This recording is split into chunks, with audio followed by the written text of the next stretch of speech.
We're streaming now. Okay. Starting with the etymology of salt of the earth. Let's see here. Biblical expression. Yeah. He tells Of course. he tells the fishermen, "Ye are the salt of the earth." But if the salt have lost his savior, wherewith shall he be salted? That clears that up. That sounds like a Fortnite game. Let's see here. It's a phrase to describe any good, simple person. Reliable, trustworthy, and straightforward. Well, that's definitely not us, because we plotted to kill somebody. That's my point. I was being sarcastic that you guys are the soul of the earth, even though you guys are fucking evil.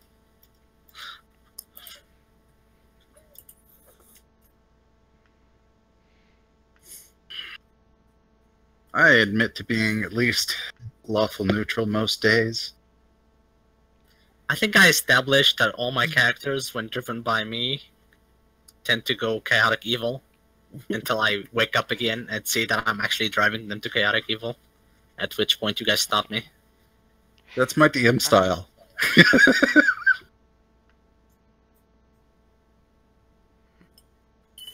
I mean, the thing about lawful neutral is that it just supports whatever is currently wrong with the world and does nothing to change it, so it's effectively evil.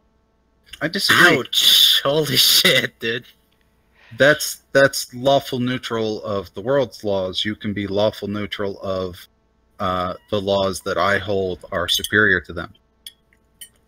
Your own law. Mm-hmm. Which can be neutral because it will fuck everybody else over, or fuck you over, or be good for both. In this case, it would be good for both. Probably most of the time.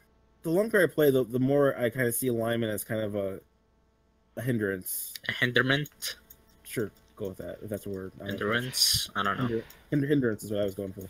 But, you know, it seems like it's interesting, but it just, like, trying to put your character in one of 9 boxes is just not always the easiest thing to do, because you're not going to, at least like Leon said, well, maybe I follow these laws, but not these other laws. Maybe I follow this group's, but not that group's. Mm-hmm. So where's my actual alignment? I might strictly follow one thing, but go against all these other things. It's kind of hard to, like...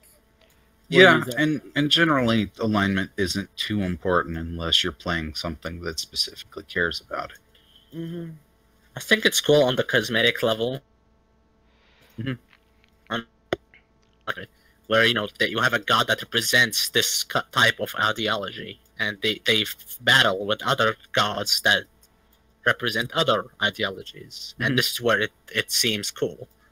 But in, like, moral lives, it shouldn't really matter. Except in divine spells, where it's involved. So, I mean, what it allows is for, you know, the morality of a character to be mechanically consequential, and makes that kind of thing coded into the game, which I've seen some people on the forums argue, well, you could just leave that to DM discretion every last time. No. That would be very error-prone. I personally go at the route of, I'll do whatever the fuck I want, and if my alignment changed, then I'll keep changing. Also, kind of limit storytelling in a way, because, like, if you wanted to have the big bad be secretive and, the other parts that's what's told they're evil, we have a paladin who detects evil everything he sees, you're never going to be able to have that plot line. There's a spell for that. Yeah, you can have... There is, yeah. Okay. Non-alignment. Yep. So, non-detection, the whole shtick. But it just seems like, I don't know, I don't. Then it's an arms race, and then it's just then the paladins get mad that you circumvented their ability, and yada yada. It just seems like the paladin shouldn't be mad. The paladin should be proud that he caused the GM to actually make the headstone. I don't know that would be the case, considering a ring of that item forever is something like 10K. Well, that's fine. Look at the villain. Does he have that ring? Take it off. Yeah, like every supervillain should have that fucking ring. Well, could you spellcraft? Could you detect magic and spellcraft the ring? You should. You can actually make it not have a magic aura too with the same spell. So you're not magical and you're not evil. What kind of threat could you be? Yeah, I guess it just seems like I guess there's reasons for everything. It just seems like, in general, I'd rather just be honest and just play a character rather than worry about all. I mean, it's kind of your problem that you're worried about it is the thing.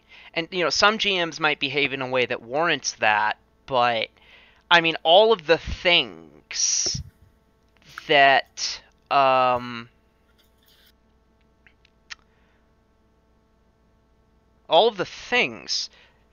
alignment does need to be done, at least for the game to be able to do everything it can do now. Either it's set ahead of time, or it's up to GM discretion every time. Mm-hmm. And it's like, if those things are going to be at all common in the game, the latter is clearly worse. I see. For the classes that need alignment restrictions, have a code of ethics for that god or that order, and just have them follow that code.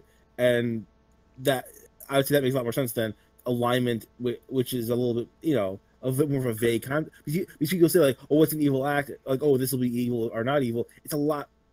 You have to parse that anyway, so it's going to be up to GM discretion no matter what. And some GMs will set up situations where, like a moral quandary, that it's hard to parse. Is it more evil to kill this guy or more evil to let him go? I don't know.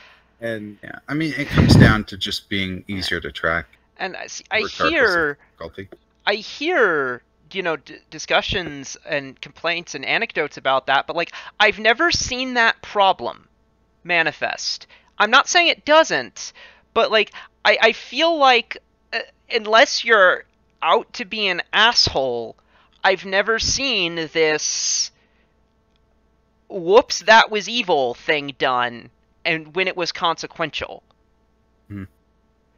I think I did that one time to a neutral good cavalier. I knocked his alignment down to neutral, which I was willing to do only because it didn't matter. Well, that's just kind of shitty. Yeah, I mean, some people can be significantly more harsh than others, and that's about the only time that it's ever an issue.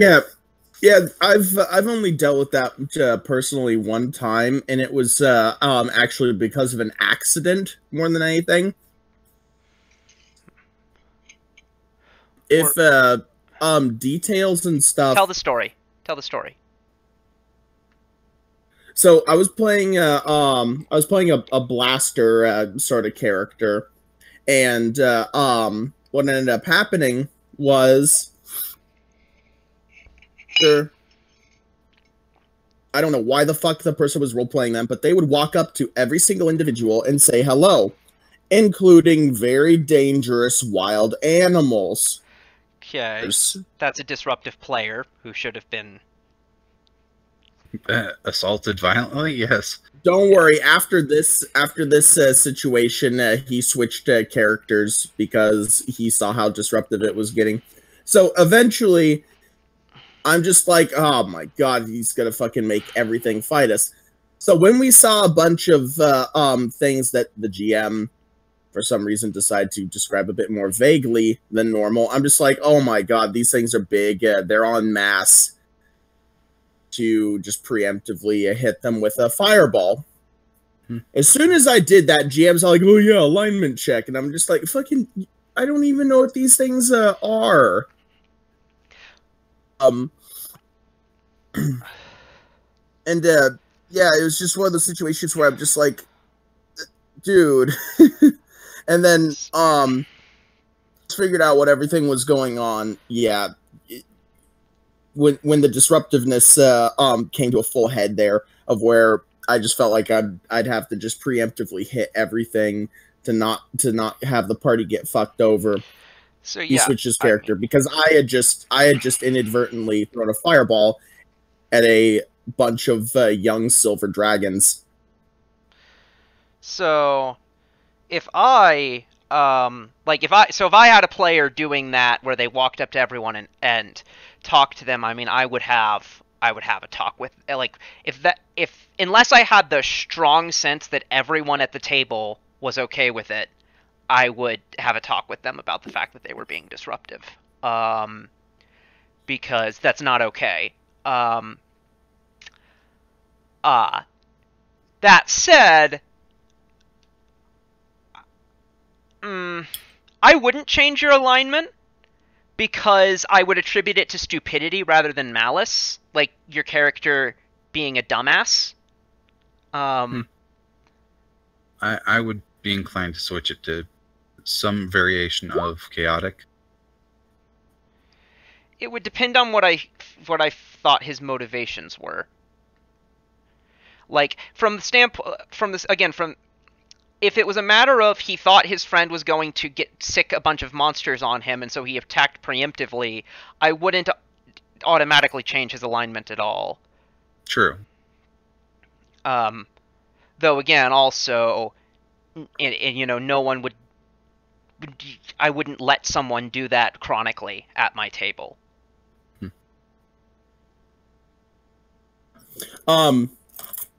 This kind of reminds me of how, in terms of moral dilemmas and such, really enjoying playing The Witcher 3, but some of the moral shit that's happened with Geralt and stuff has me kind of question what exactly the writers are going for and stuff. Like, it's literally only 2 instances in the entire series that make me question what the fuck the writers are fucking smoking. Because,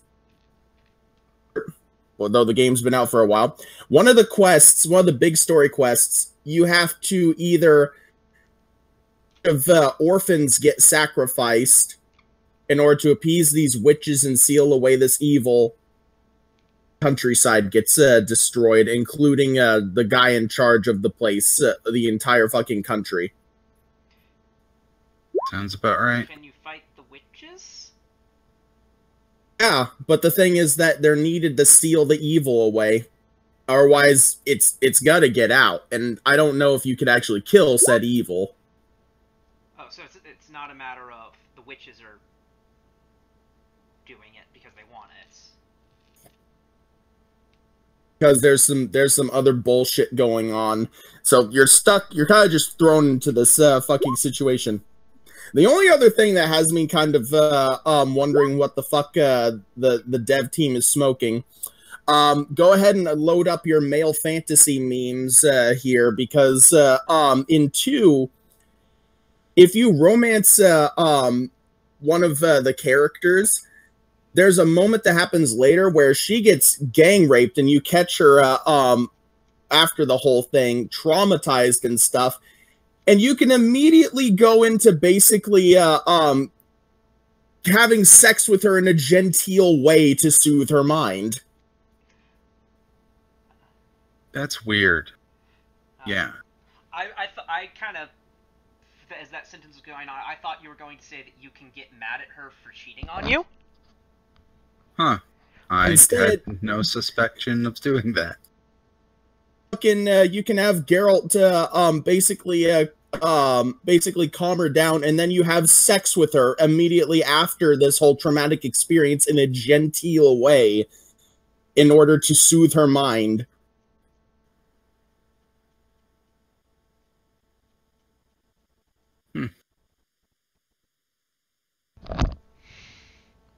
That just comes out of nowhere for me. I'm just like, that's not how you respond to trauma.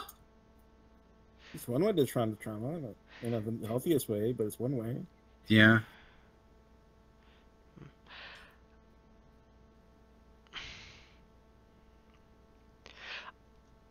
I mean, unless it's a very, very specific personality type, and even then, not really. Like, that's not what a woman wants immediately after being raped.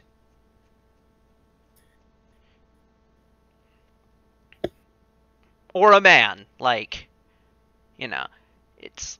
Exactly. That's what fucking the entire reason why that entire moment is just like, Jesus Christ, what are the devs smoking? I mean, it's a matter like one has to wonder if they really think is that their actual conception of the world. Well, that could just be how they view the characters working together, which is easily the case. That's theoretically possible, but unless that would have to be a very specific kind of personality that would, for the woman of the female, that female character would have to have a very specific personality to want to act that way, and I doubt it. I think it's more the case that he doesn't know any other way to be emotional towards a woman correctly. So you could totally play Geralt like that. Like, you could totally almost play him like a straight sex fiend, so... But what I'm saying is that a real woman immediately after being raped would not accept that. Like, would turn him down, unless she was a very specific kind of person. I question if the ability to turn anybody down after the fact is even on the table of things that could happen.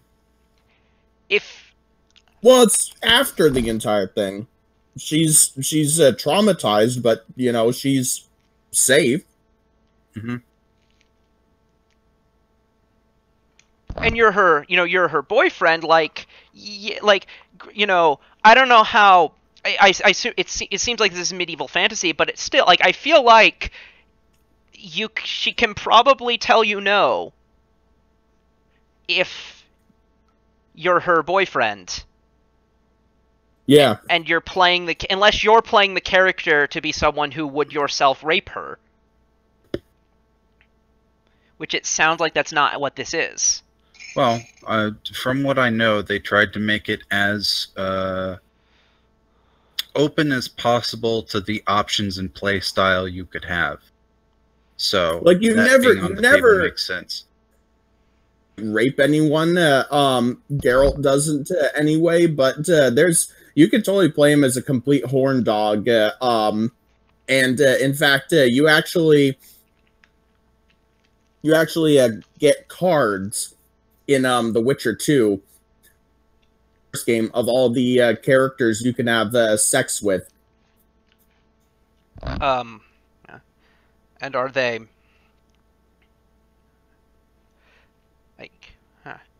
how many are there?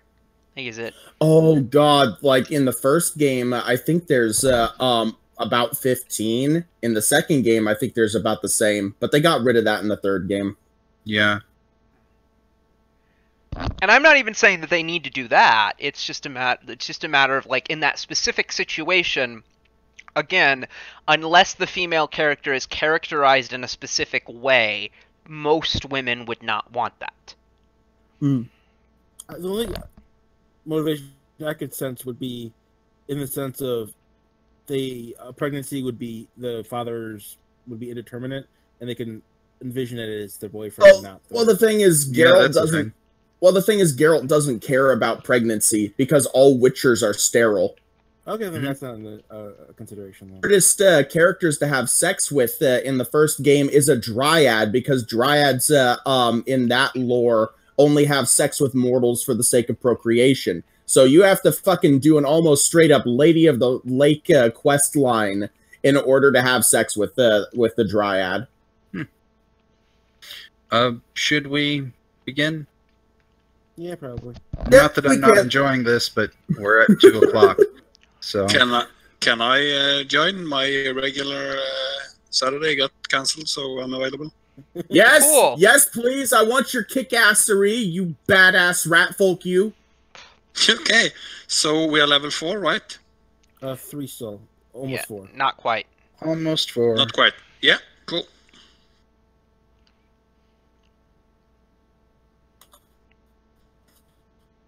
Oh, while I'm thinking, Torsiv, yeah, you're welcome to be in Friday if you want to. There's no issue with that. Yeah, I will happily play if I can, but it's my table is kind of screwed up these days. So oh yeah, totally. Yeah, I will join when I can, and if not, then yeah. Then not. I figured I'd verbalize giving you the option just in case you didn't see it. Yeah, cool. I saw it, but yeah, thanks. I will join when I can. Yep. All right, so we killed the crystal thing, and Pretty small. Then there is a double door. Mm-hmm. What you see is a big old stone ass door in front of you, and it is looming ever so. Where are we on healing mysteriously. resources? We have a wand. So, I think about 2 taps for at least a tap for my kitty. Maybe 1 for me as well. Maybe 2, depending on how the rolls go. Okay, you can roll it. I'll mark them off the sheet. Okay. So where are we on the map? L5. You may need to move to the right some. Me. That's good. Okay, I'll mark off 2. Darba, you want to move his character over there? Yeah, I don't. Yeah, cool. Awesome. Are we back in?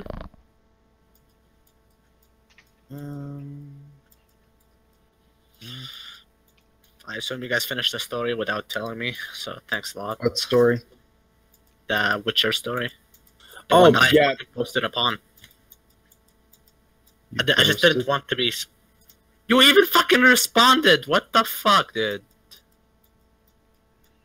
I wasn't paying attention to that. What? The problem is that I am actually a little bit addled from lack of sleep because due to issues I was up way longer than I wanted to be, Playing and I got woken up earlier than I wanted to be because I had to help move a washer and dryer. Well, I suppose it's good that you got that out of the way. Moved the old ones out. We have to get the new ones in next. Fun. They're lighter than these ones, or at least have better points to grab them, because I'd rather not have my pinkies nearly sliced off from lack of circulation again. Yeah, that always sucks. Right, so, It's, yeah. it's normally very annoying to have your pinky sliced off. Yeah, It's just painful. that tends to ruin one day. Yeah. So, there's double doors here. This is the troglodytes' lair, so I have every reason to Right. believe that there is a vile animal murderer in the other room. Just a thought. This is a very nice cave, and we're going to have to keep our people here for some time. And maybe we should consider taking him alive so that if something comes to meet them, we can walk him out and, make him our puppet. Do we have spells for that? We can try to take him alive if we feel like. I almost pulled my Friday game and said we got a hammer. But in this case, I'm sure somebody can knock him on the head. I do non-lethal. No, I mean they won't buy that. Our best bet would be to enchant him.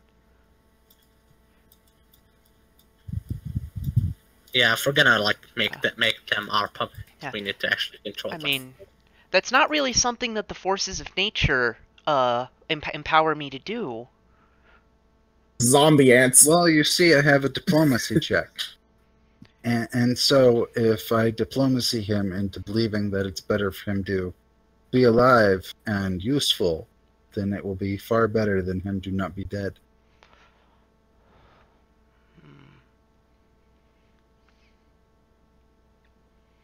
Might work. I suppose we may have to, bang him on the head every couple of, just to get him in the right mood so he's receptible to it. Yeah, because if you hit him in the head, you are bound to get the point across. Yep.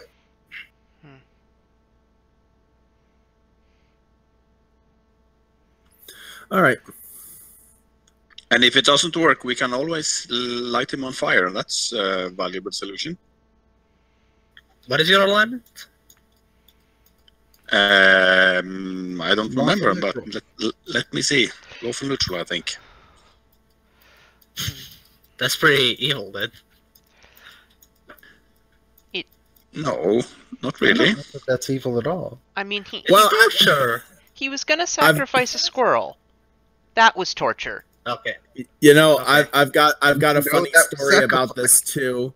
I've got a funny story about this too, but I want the game to keep going, so I'm just gonna type it up in general as you guys banter about what to do.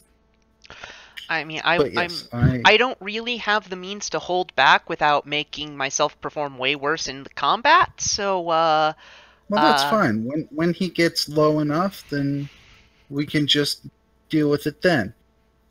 If we accidentally kill him, that's fine. We're gonna take him non-lethal anyway, because Kevin is gonna deal. yeah, if my luck's gonna deal non-lethal anyway. yeah, it's lucky how merciful weapons work. I hear they're not going to work that same way 18 months from now, but right now you can.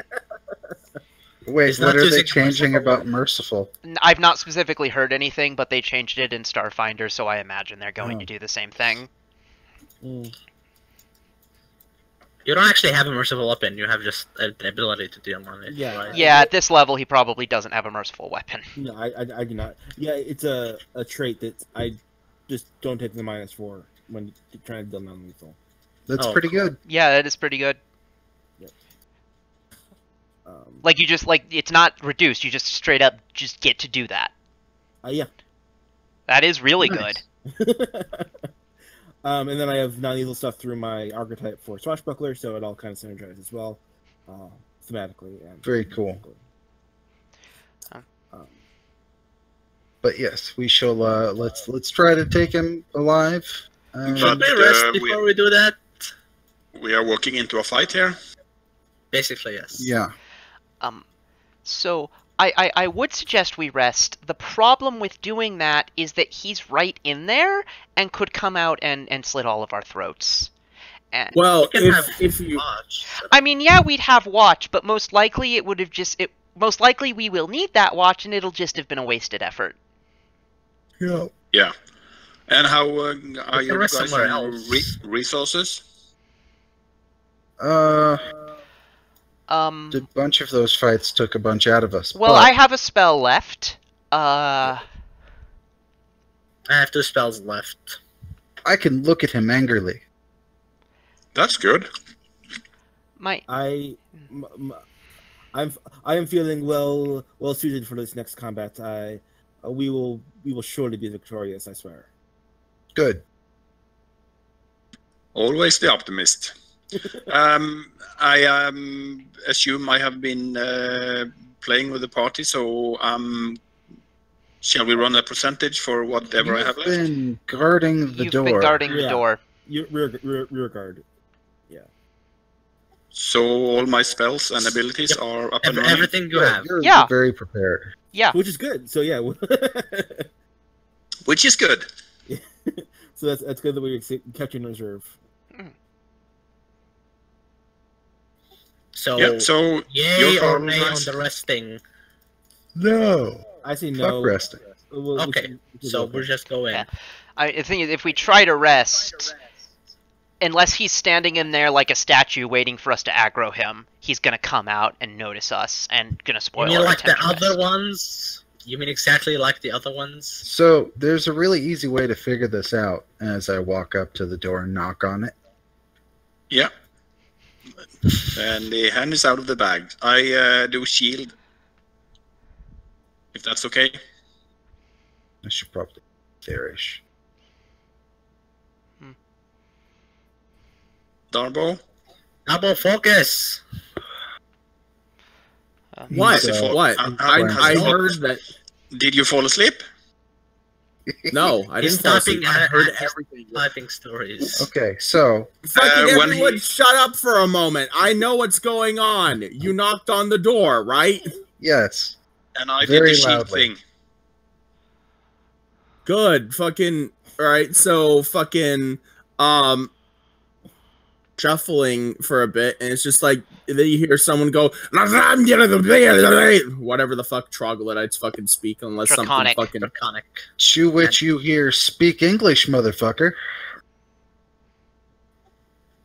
Speak Chalaxian, motherfucker. Because that's what common is. The No. Chalaxian people. Common is Taldan. There isn't Yeah. a Chilaxian.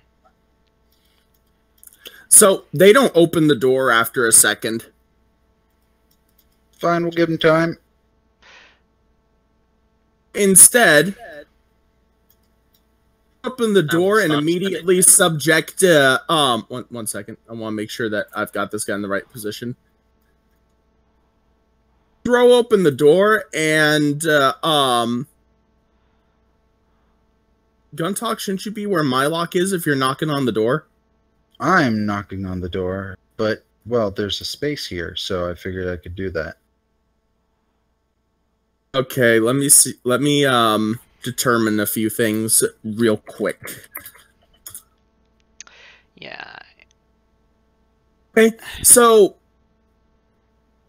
what ends up happening is reveal this without things. Okay, so what happens is door gets flung open, and Clintock, you get hit by 2 magical attacks, or at least they attempt to. Things. Who's Clintock? Me.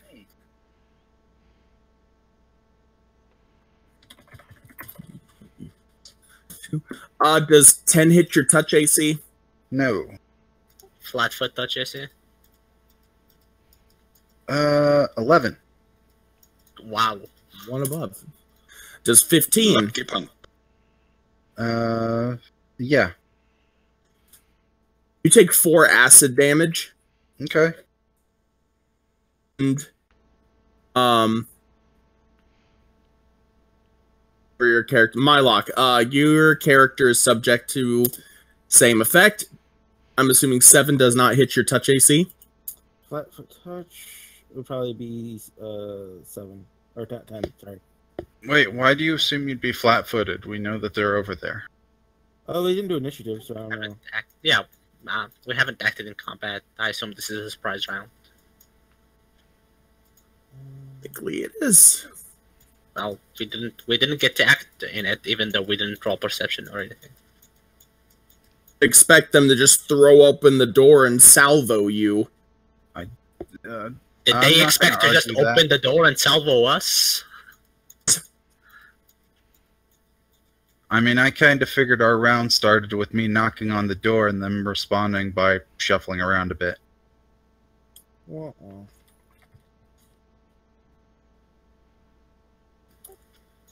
I am cursed with low initiative, but high hit point rolls, I guess, make up for it. Yeah. I don't know why that is the case, but it tends to be true. In this game, we have average HP. Is Rolled HP. Okay, yeah. Or is this one? I don't fucking One's know. average plus 1, I think. Oh, I was rolling. I think I rolled for the third one. I have no idea. I think I was told it was average. Yes, this one is the average +1 game because Yeah, but I have a macro. I think Average +1. No. But for my third level, I just rolled. So I'll have to do the math later.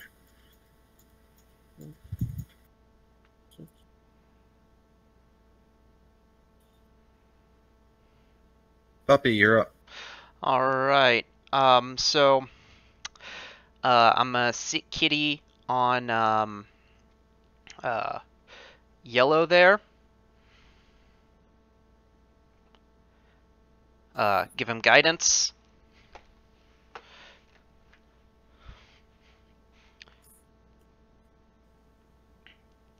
I want to be here. 1, 2. Yeah, I can get there.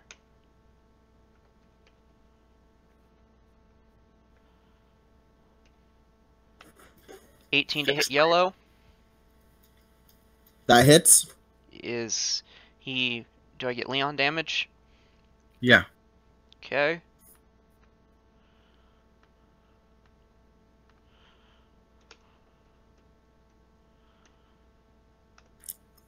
Nine points. Is hurting. Is that all you can do? Yes. Yeah. Move here and throw a bomb at this one, if I can see it. Yes. Yes, you can. This one will take splash damage if no direct hit, and these other two will take splash damage if I hit. Okay.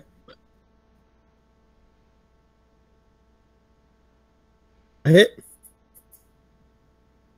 Just getting the macro here. Mm-hmm.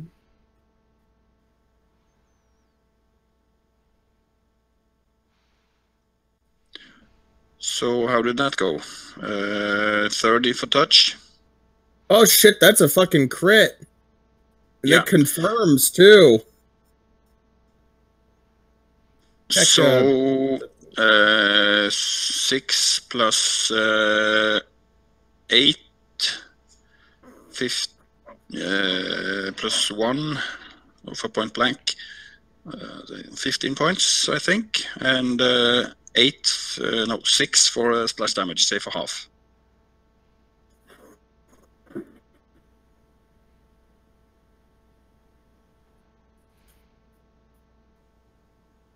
What's the DC for the splash? I think it's 16, but I will check. It's 15 or 16. Let me check.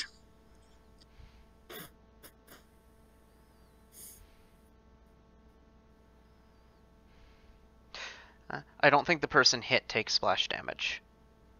No, it just takes direct hit only. Yeah.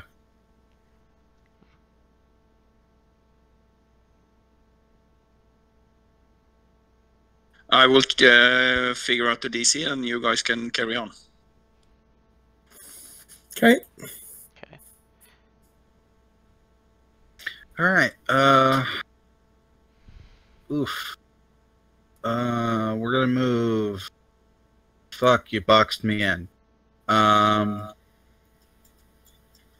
Did I box you in? No, I Well, did. yeah. Well, we all did, except for you, but... I suppose just I the deserve way. this. I mean, are you Yeah. in front of an open door, or are you? I am in front of an open door because the doors are 3.5 blocks wide, I didn't I notice guess. So yeah, I will delay. Humam, if you can move on your turn, then I will move there and do things. Sure.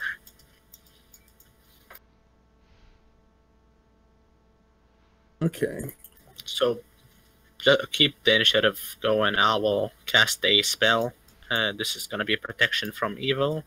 And I will move in 1, 2, 3, 4, provoking from this guy once. I don't know if he wants to take it or not. Let me see. Would he take it? Is the question. Actually, I will not provoke. I'll just no. I will definitely provoke.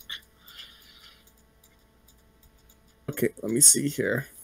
Well, yeah, that would do it. So one of them did make it. Yeah, one made the save. Does 19 hit? I'm assuming 19 doesn't hit you. Nope. And I will This make a is- save. Add a +2 on this for the stench. 14. That makes it. Oh shit, that's right. We need to make saves for that, don't we? Yeah, I was gonna remind Darbo, but instead of reminding him, "Hey Darbo, make us do the saves," I'm just gonna say, "I'll make the save," so he reminds himself. Yeah. What, Mm. is it Ingenious, I know. fortitude? If I did, I failed. Was that a stench save? Yeah. Yep. Me... And Cat. I'm guessing I needed to take it as well because I'm close enough to it. Yes. Yeah, It's a fortitude? fortitude. I failed.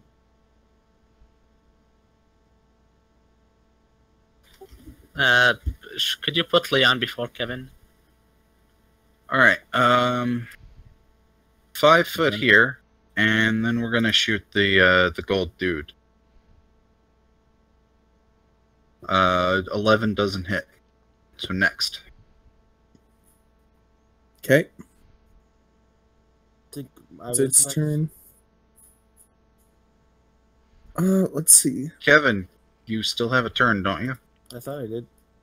Yep. Or is my internet shit? My internet's shit. Yeah. Okay. So I failed the fortune save. That's like sickened or something, or Yep, Second, you are yeah. second. minus That's a minus 2 2 to everything. attack and damage and skills. Okay. What I will do in that case? Yeah, makes sense. I still have a good chance against us, I think. I will move. Like, we'll. Sorry, I don't know how to put this. I will move there. That's my movement, but I'll provoke, so we'll resolve that from there.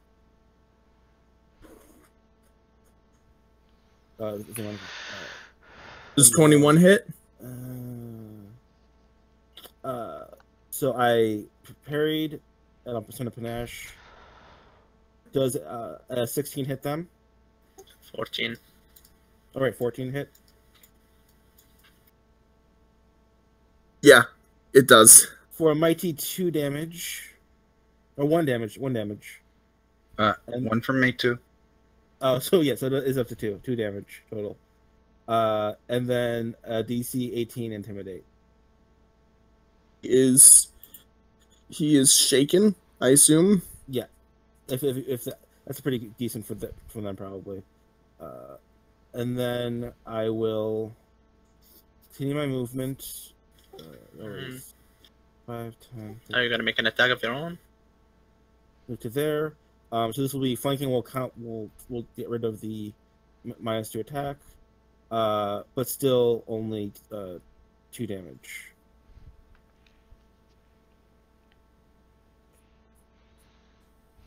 So I rolled like shit. All right. Now it's their turns. So time to test your touch AC, Mr. Bonax. You hit your touch. Okay. Oh. An acid damage. What are they casting? Here's a spellcraft. Or a sorcerer bloodline earth ability. Acid ray, whatever the fuck it's called. Okay, cool. That was the 2. So how many are casting on me? He should roll to 2. confirm.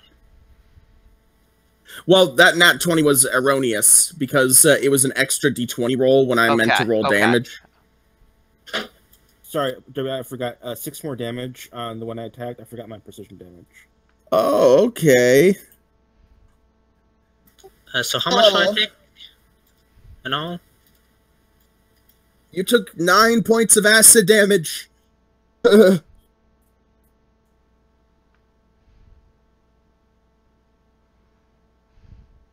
Next to you.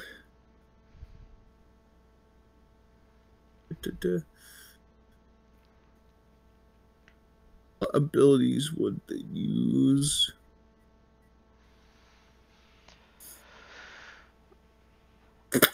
Okay, let me see here. I use just gonna use natural. No, she knows that you're armored. By the way, the one I hit is on fire. Oh. Yeah, when he takes a direct hit from explosive bomb, she is set on fire. I'll keep that in mind. So I think that's a high enough concentration check. Bonax, you need to make a save. Okay, I will also say that the first 17 does not actually hit me because there's a -4 for the melee. And here is your 17 wasn't a hit. That was concentration. Yeah, I'm talking about the first 17.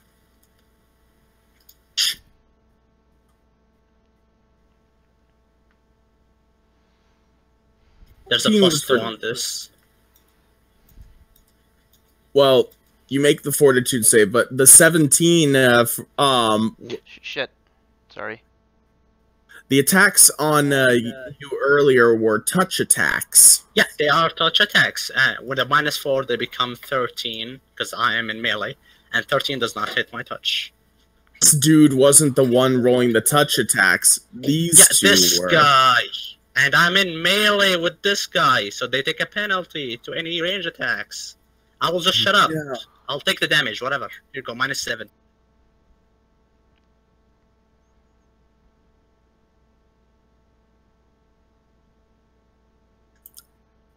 And the Alkalite. Who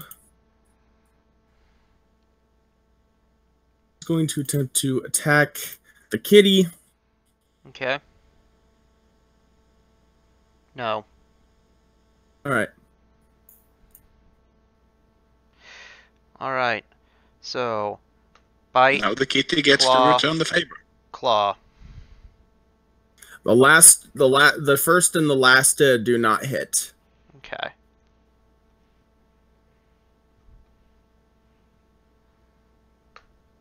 Seven points of damage.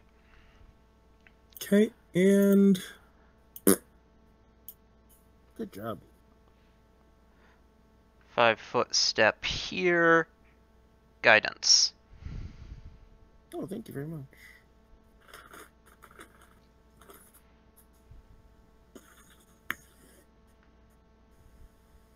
All right, that's the end of your turn.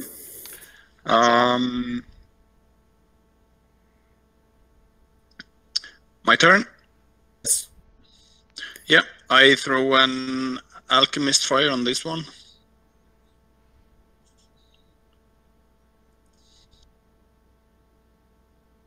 All right. Roll to hit. I'm guessing I have the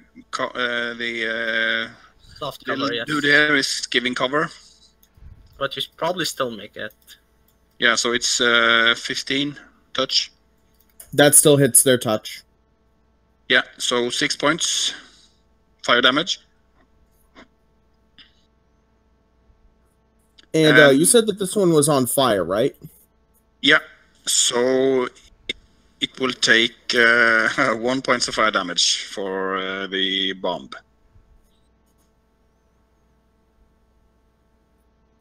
But isn't there damage there?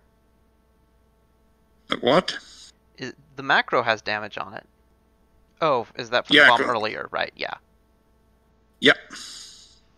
So 7 points of fire damage. Okay. I'm calculating that in. All right, this one's not looking too good.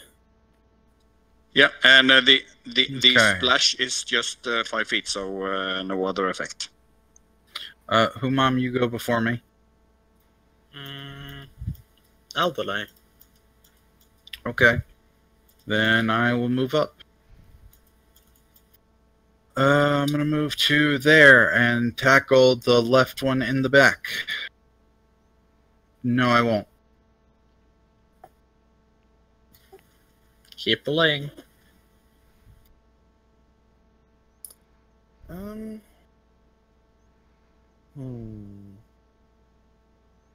That's probably the smartest move.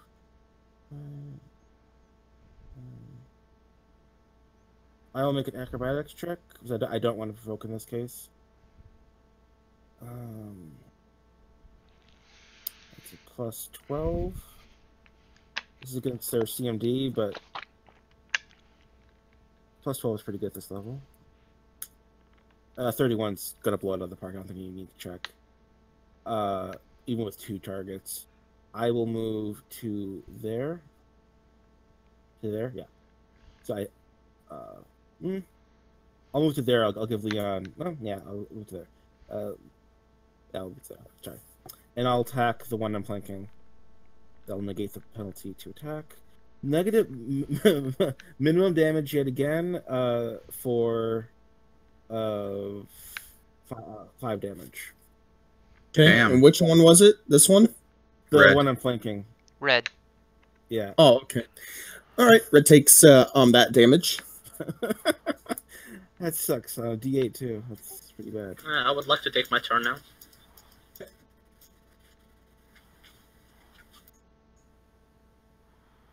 I will move here. 1, 2, 3. I will move here, provoking from everybody.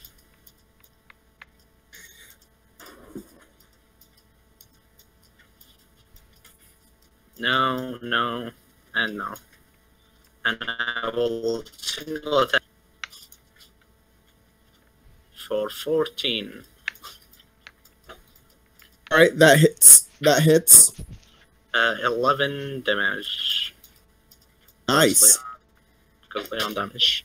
Yep. And that is all.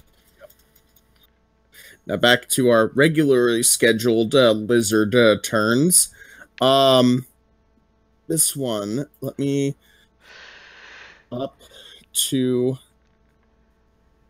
not whether or not they can actually adequately use them.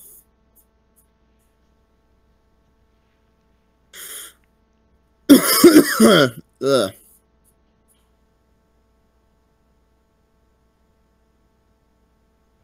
Oh, there's their stuff. Okay. All right.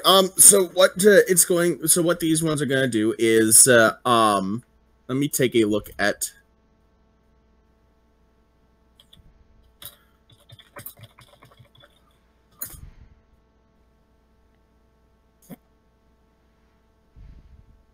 Okay. All right. So this was gonna 5-foot step, and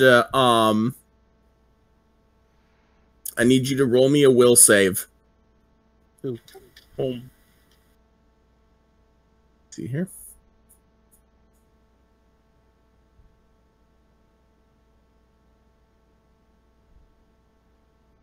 Did you roll it, Mylock? Oh, you didn't say who. So critical success. So you have saved against something that would have messed with you. So that's good. This one going to let's see. Can't 5-foot step there. Really well. You locked him in real good. He's going to move, provoking from Bone Axe. Both, actually. Because he made a... Yeah. That would be Okay. 16 to hit. 12 damage on my part. So that would be 6 damage on my part. 7. Sorry, 7 damage. One's not looking too good. Subject to another range touch.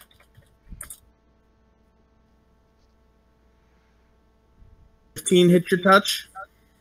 Which one? If you're talking about me, I think it does. Yep, it won't hit me if it's against me. Nor me. Acid damage. Who was it on? It's on me, but he's always cutting out when he's saying. Yeah, yeah, he does. Fucking your mom who's getting the goddamn acid in his face. Holy fucking shit. Punch goddamn Discord sometimes, because I don't know why the fuck this cuts out all the goddamn time when nothing else can, and I can't set it to a constant broadcast like Skype. So fucking I can't be always audible, and says, "Oh, we're gonna detect your audio." You're I really bad don't for you. know why you have a problem with that. But also, you can set it to auto broadcast constantly. You just won't like it. Hmm. All right.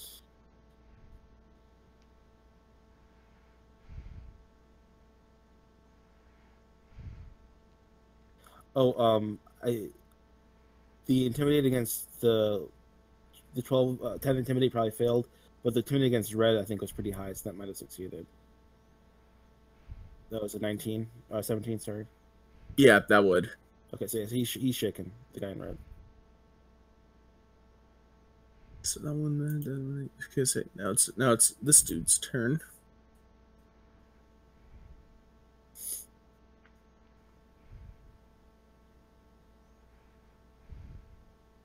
Considering everything, what would they do? So going to move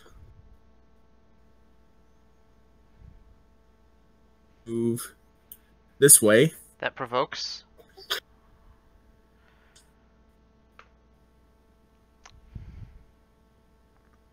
That will not make it. Even while shaken? Or does chicken affect Shaken does AC? not affect AC, but Okay. he might have been flanked when he stepped out, so I don't know if you would roll it like that. The 7 accounts for that. Yeah. Okay, wow. Okay, so let's see here.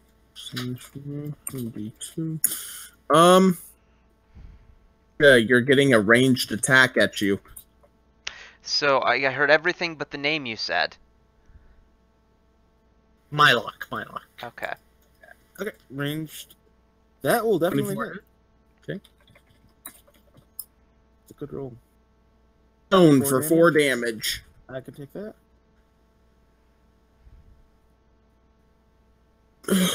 And back to the top of the round.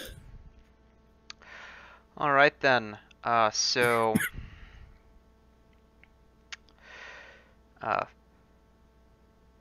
5-foot step here. Guidance. Moving that, we can make that a charge, so we will.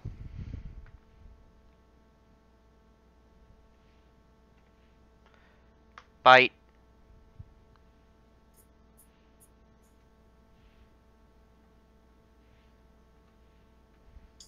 It hits. 9 points. That counts Leon damage. Cool.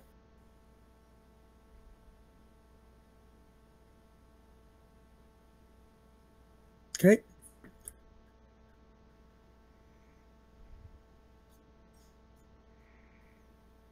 So, Agis, Shall you do a turn as well, or just Cat? I did. I He gave 5-foot him stepped guidance. and guidance him. Okay, cool. So I'm stepping into the room. Is this one still up? yeah, If it doesn't have an X on it, then yes. Yeah.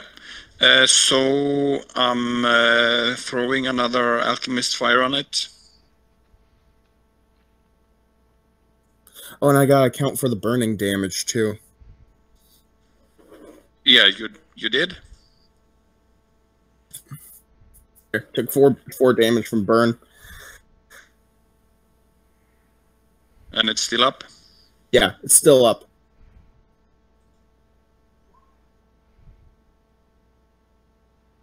And damage.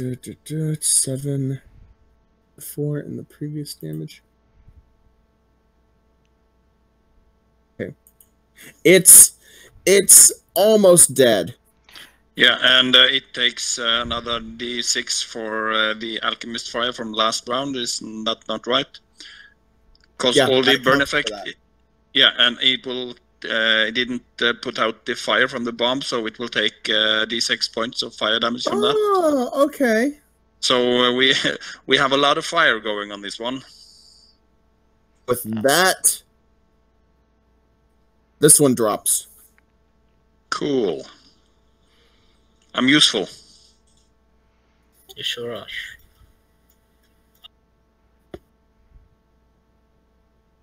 All right.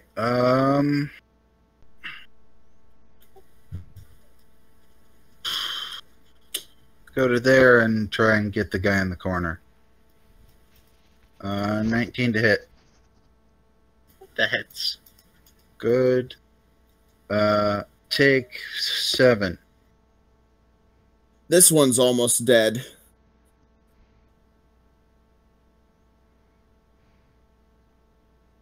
Bonax, try to finish it. Okay. I will 5-foot step and I will attack it. Does an 11 hit? Oh, that sucks. I end my turn. Bonax!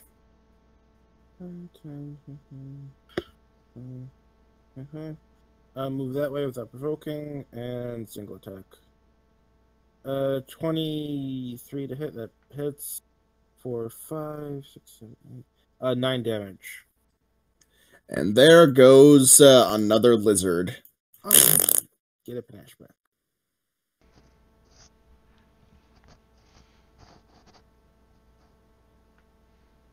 That'll be my turn. Okay, let's see. Last one. She wants to defend her cavern to the death, so she's going to go all out and attempt to hit the kitty with her Morning Star.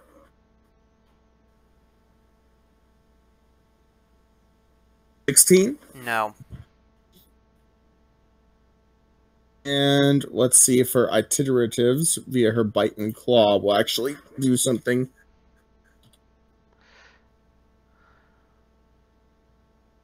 And, oh wow, the last one's a nat 1, just to add insult to injury.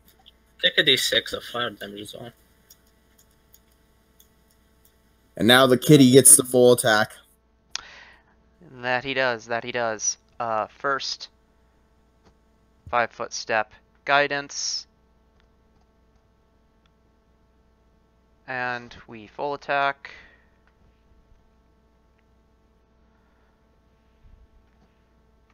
Bite. Claw. Claw. All hit. Alright. So this is 1d6 plus 2d4 plus... No. Plus 12. Plus... And then 3 more, so 28. Alright. Considering the damage took already. Down, your cat rips into this troglodyte priestly looking thing, tearing into its stomach, entrails all over its body, turning it into the dreaded shitty kitty. Delightful. As always. Cat licks itself. It licks its paw. Yeah. Okay. Alright, so, I'm assuming you all want, loot, right? Sure. Yeah. There's a perception if needed. Perception. You notice that the cave is now as quiet as can be. You have completely eliminated the troglodyte presence. Yay! We get to be on the $20 bill! Oh, that's brutal. Okay, I'm just gonna fucking put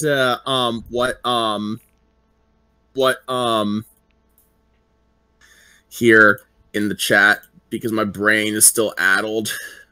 Hey guys, there's a door. Yeah, good eye.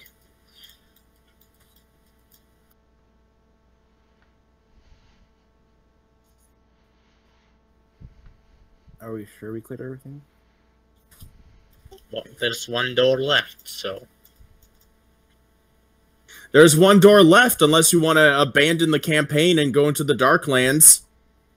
Yeah, we're gonna do this door. We don't know that there's not anything.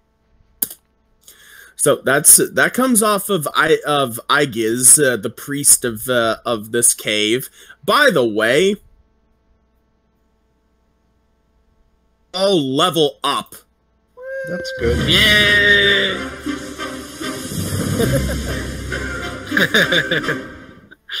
So are we doing that now or between sessions? Do it now. There's enough time. You could do it while delegating shit because there's a good amount of roleplay stuff that's gonna go on, for the most part. Let me get the rest. Yeah, just kind of delegate and stuff. I'm gonna find what's beyond that door real quick. Also, what do you think of the level up noise I chose? That's good. It sounds good. I already heard it, but it still sounds good. I'm not going to complain too much, but I'm generally not a fan of video gamey stuff in tabletop play. Scrub. Okay, let me see here.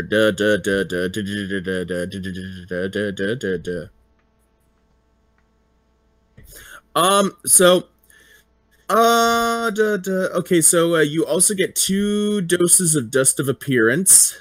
I'll put that here. Awesome. And let me see here. Door to the east is otherworldly in the large stone chamber, being made of a. So that door to the east, made of polished blue steel, it is decorated with a ring of pictograms, and at the center is a depiction of an unusual head with bulging eyes and wisps of hair radiating. 1 second, let me read the descriptor. Oh, perception. The hair radiating in every direction. The head, which looks at once like an insect and an old woman, spins freely, and the wheel of the pictogram depicts a beetle, a rock, a wedge, a hammer, a crying face, a flame, a claw, a door, a metal bar, a figure standing in triumph, and a bottle. That's weird.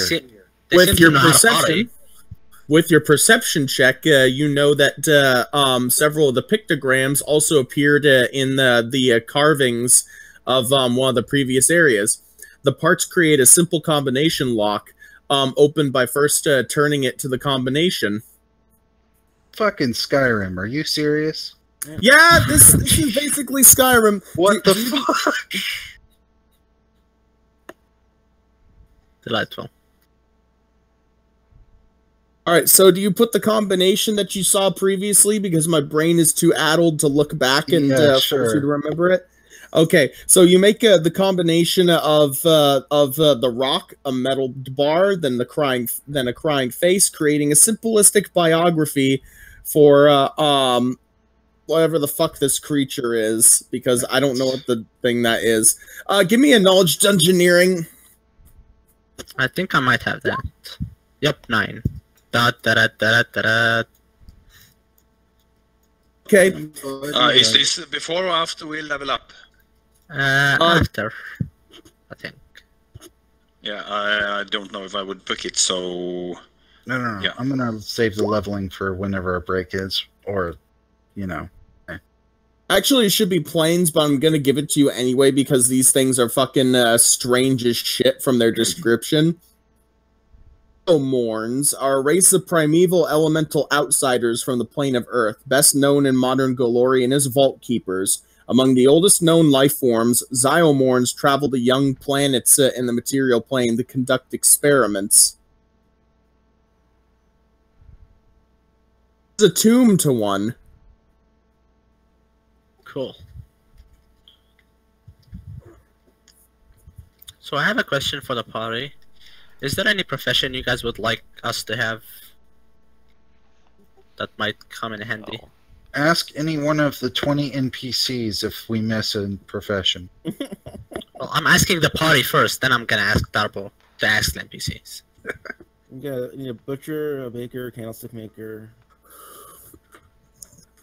Darbo, is there any profession you cannot think right now, so don't worry about it. The divine prostitute. Huh. Can I just be a pimp and divine pimp and have some of the women we rescued be? I think that's what deity's for. Oh my god. Man. Well, Divine sub pimp. You've been assigned your profession. You gotta deal with it. Fine, divine prostitute. I'm not gonna make you do that. No, you're just gonna be. No. We're gonna commit to this. We're gonna commit. No, Let's go. please, no. Fuck! Please don't put me through this when my brain is addled from sleep deprivation. Oh god. Don't. Oh Divine god. prostitutes. Oh, 2 points. You're gonna make me fall over from silliness, just like when I fucking one-shot a boss in The Witcher yesterday. Delightful.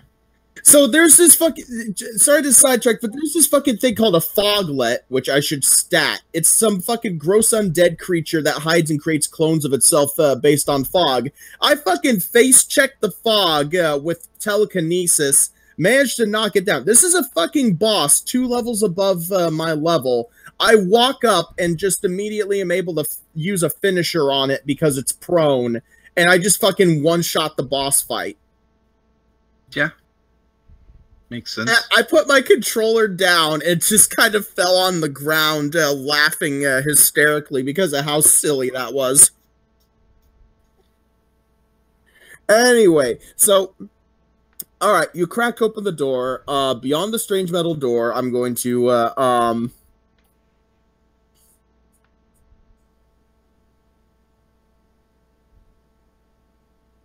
this campaign is crazy when I'm sleep addled. You should see my completely homebrew ones.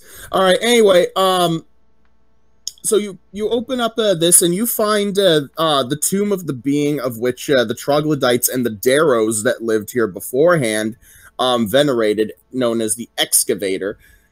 Though ignominiously interred on the material plane, it was nonetheless buried with great riches and magical tools, many of which have been plundered by worshippers over the years. A 3-stepped riser fills most of the room. Did Humam's character have a sex change? I thought all the divine prostitutes had to be women. You don't have to be sexist. I'm going to be an egalitarian and say that there's male ones too, because sometimes women need and some men need that sexual healing too. Yeah, I mean, I've not heard that. Knowing Kallistra, I wouldn't imagine that they have to be women. Well, the thing is that term is actually too much. Guys, please. I'm trying to discuss it too much. I have a relevant reference to cite. I am citing my fucking sources, like they always tell you to do in college, but honestly, I'd rather just put my dick in the computer and pee vehemently. Oh no, not that. That hurts the computer. Fucking anyway, so yeah, in a book of erotic fantasy, divine prostitute is a prestige class. Thank you for that knowledge. So anyway, guys, I think I can turn into animals now. Which kind? Why is your voice always so apologetic? That's the character. I meant puppy, but okay. No, that was, I mean, he'd be kind of meek about it. Like, that was supposed to be the joke, is that it's like, guys, I think I can turn into into animals now, like all of them. Do you turn into animals or plant animals? I think they're animals. I have wild shape now. He has no idea what the fuck that is, so he's just like... So, can you become a squirrel? I do not believe I can because of the size limitations. So not any animal. So not all of them then. Please find some way to turn into plant animals. I want you to turn into this. I mean, we could very well decide that that I aesthetically keep my plantness. Good. I don't see a problem with that. The character must successfully seduce no fewer than 5 people for the sole purpose of getting something in return, such as theft, gaining information, or distracting them while companions slip past. Prereqs for the divine prostitute. Okay. Anyway.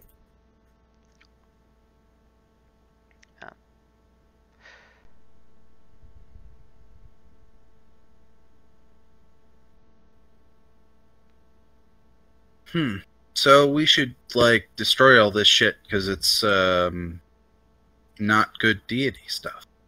They're technically neutral. It's just that fucking, the people here, got confused of what exactly these things stood for, And we're all like, it's the day of the apocalypse. No, it is our savior. Continuing, a three-stepped riser fills most of the room, atop which lies a stone sarcophagus depicting a vaguely insectoid creature similar to ones depicted in statuary areas of the dungeon. Within the coffin lie the partially crystallized remains of an ancient four-armed insectoid creature, which crumbles at the slightest touch. Treasure. 4 lidless stone coffers placed around the dais contain the following.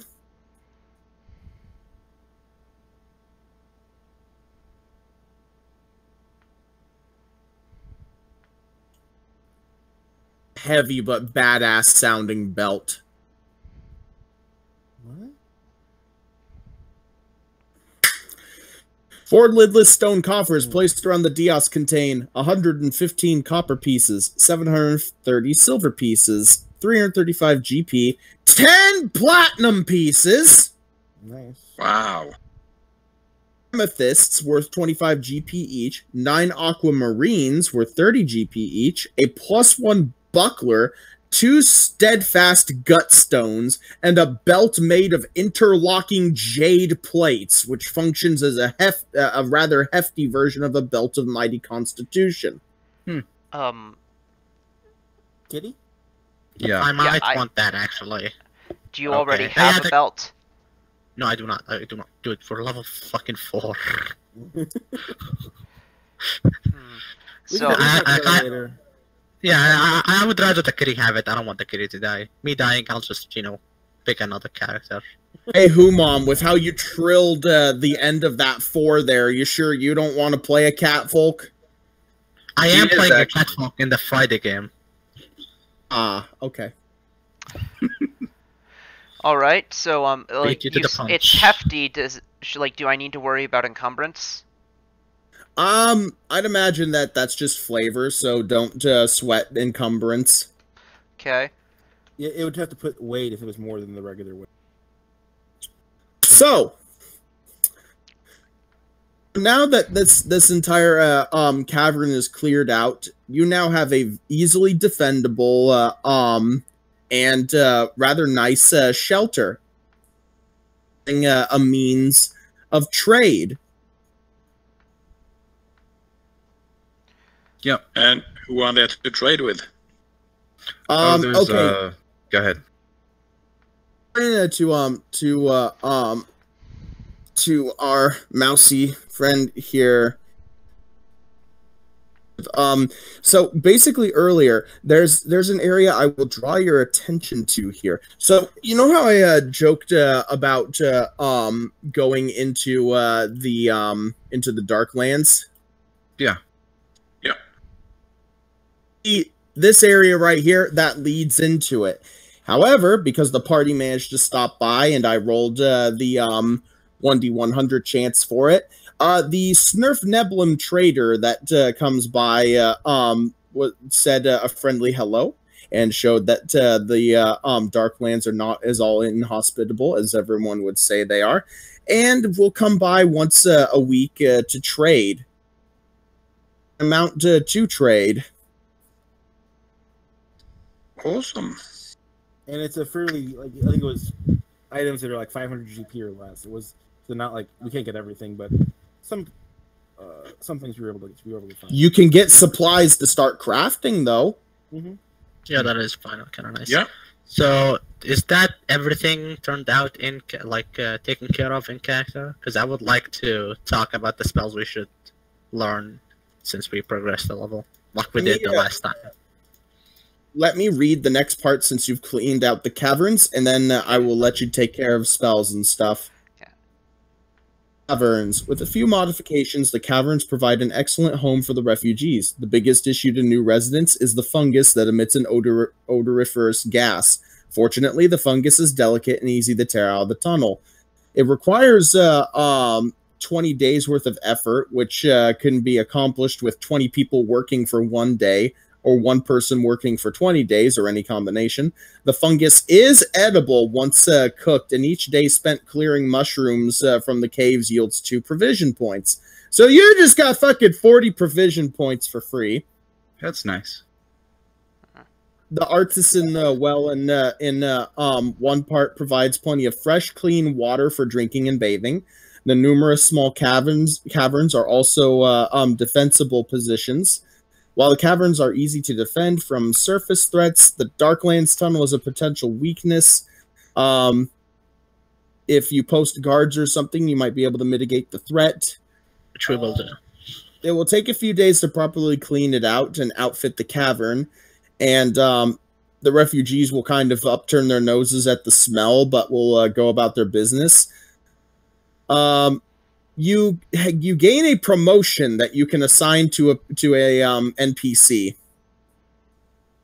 What that do? Okay. Basically, you get to give a level to one of the NPCs. Oh fuck. Cleric? Yeah, the cleric. That's a good point. Yeah. She cannot be given a level up. Oh, course we have a not. cleric. I was thinking. Okay, so what other things do we need? Healing is one. What other things do we potentially need, like for an NPC that they could do? Double, how many NPCs are there? To find the sheet. Roll a D, whatever, how many number they are, and pick one. No, there's a sheet. It's Let me find the game tracker. Yeah, it's on the group sheet. Evasion. We have like 1, 2, 3, 4, 5 NPCs that have names, which I assume are the ones we're gonna give level to. So roll D5. And I think it's supposed to be. No, I think it's supposed to be not them. It's supposed to be like one of the randos. Actually, it's I 4 don't because know. Albrin can't be leveled up. So roll a Right. D4. You can give the specially named ones it too. There's nothing stopping you from them We're except not for gonna pick randomly, Humam. Like, that's just not how that's gonna go. Okay, Do so you remember Auburn, what every NPC does? Auburn is our cleric, right? Yes. He cannot be leveled up. Okay. What is Rhina? Rhina. Give me a second here. What was Rhina? Is the herbalist? What class is she? Yeah. Fuck, I have to fucking find Just her give whole us which thing. class each of them is. It's actually listed because some of these they don't explicitly say. Probably an alchemist.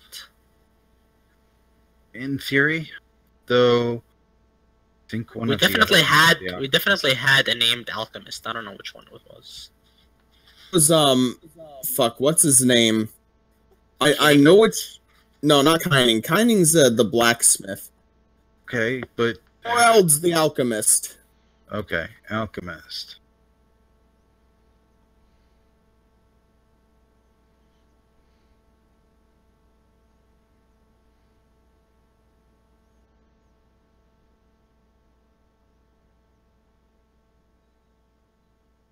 Okay, let's see here.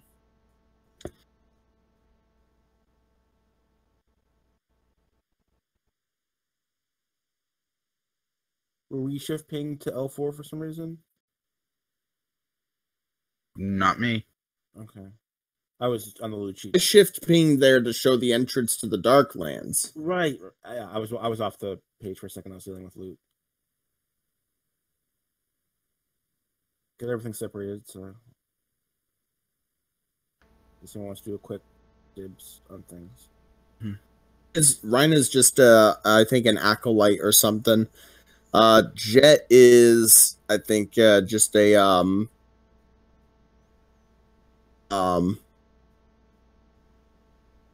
peasant or whatever, the Commoner. commoner, yeah.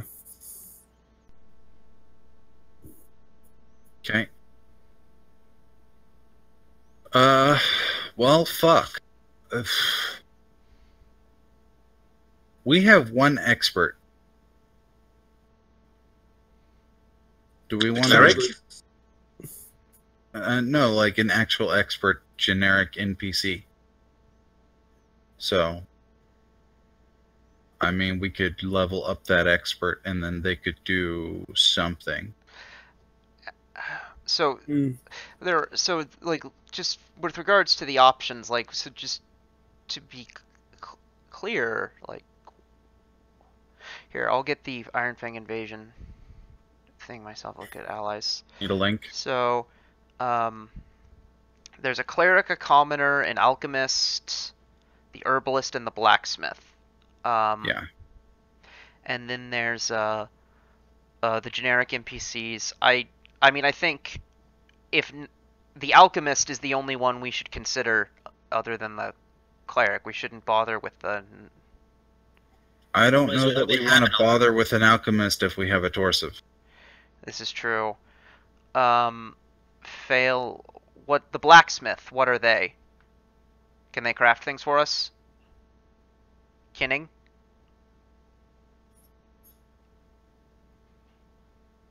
Yes. She can. Okay, so do we want to help her do? To be clear, when I say craft things, I mean like magical things.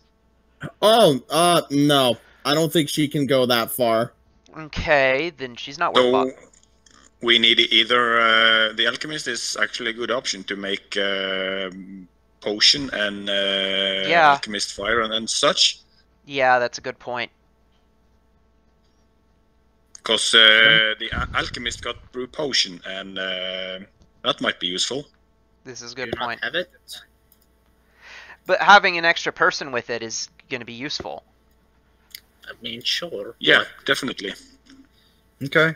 We're kind of looking for another benefit instead of doubling down on what we have. So Like Torsiv is not going to spend his. We will have more potions. Yep. You did not really get what I'm saying, but okay. No, I get what you're saying. We will. It's the only thing that benefits us at all. Well, that's Well, kind that's of an because we don't assumption. know the other two classes. Yeah. They seem. Yeah. Do we have the impression that this will be a progression we want to invest in, or is this we'll get one class to give to individuals and each one will be one? Do we have that impression or that idea or that concept at all, or is that just not something we would know at this level?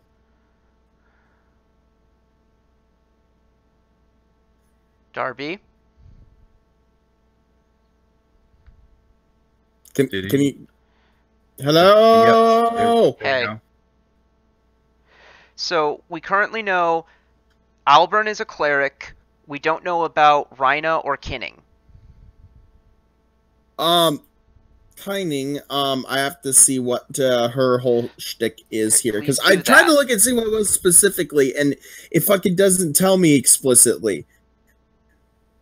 They don't have full NPC write-ups of those characters. I think they're just assumed to be fucking random-ass level 1 NPCs, which is bullshit, because they're fucking built up like real characters. Okay. So there's Orel, like again, either Oreld or one of the generic NPCs is basically what it is. Mhm. So we can either level up one of the warriors, which I don't see the point in that, or level up Oreld to have craft things for us.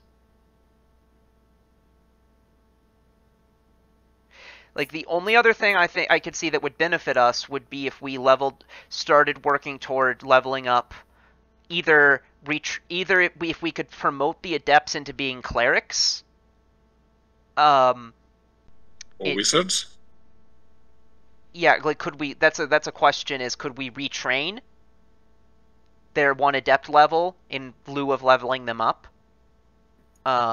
into something useful? Possible. I'll see if that's possible here.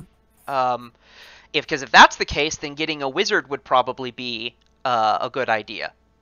Mhm. Yep. Arcane is something we're a little lacking. Yeah, because on. we don't currently have that. I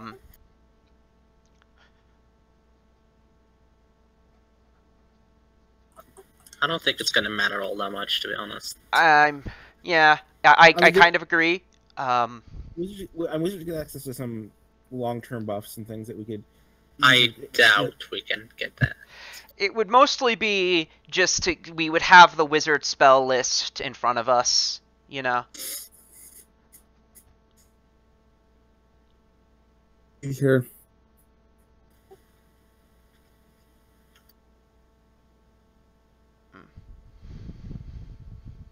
Okay.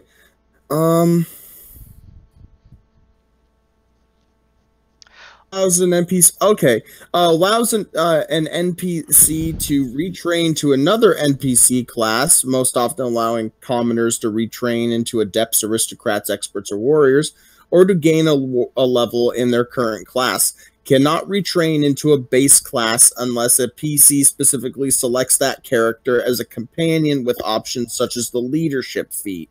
So it totally doesn't matter, guys. So just turn a commoner into something else. Yeah. I guess warrior would be my vote. I would say experts, as we have the least of those. Yeah, but they're also not as they're also the least useful of the three. Yeah, we have to see what can we get from it. Yeah. Warriors. What benefit the society most? Yeah. Warriors hit things with swords, and that's kinda we're worried about things coming and needing to be hit with swords. Yeah. It'd be really nice if we could just put them in a training program. What was that meme about the training program? That was like an automated message that you hear. I don't know. I was thinking like Mulan montage. Yeah, but no, I get what you're saying, but the way you said like a training program reminded me of that meme. Couldn't tell you. It's like the something training program, which doesn't. The really obnoxious, like, auto-generated voice. Kind of like mine.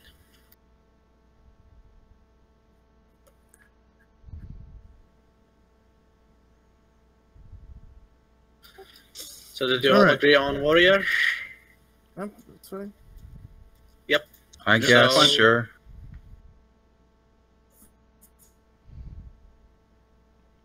Yeah.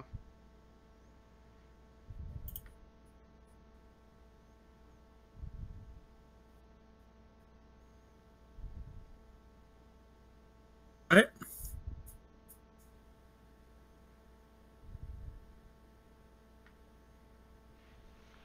Alright, let's look at some spell shit.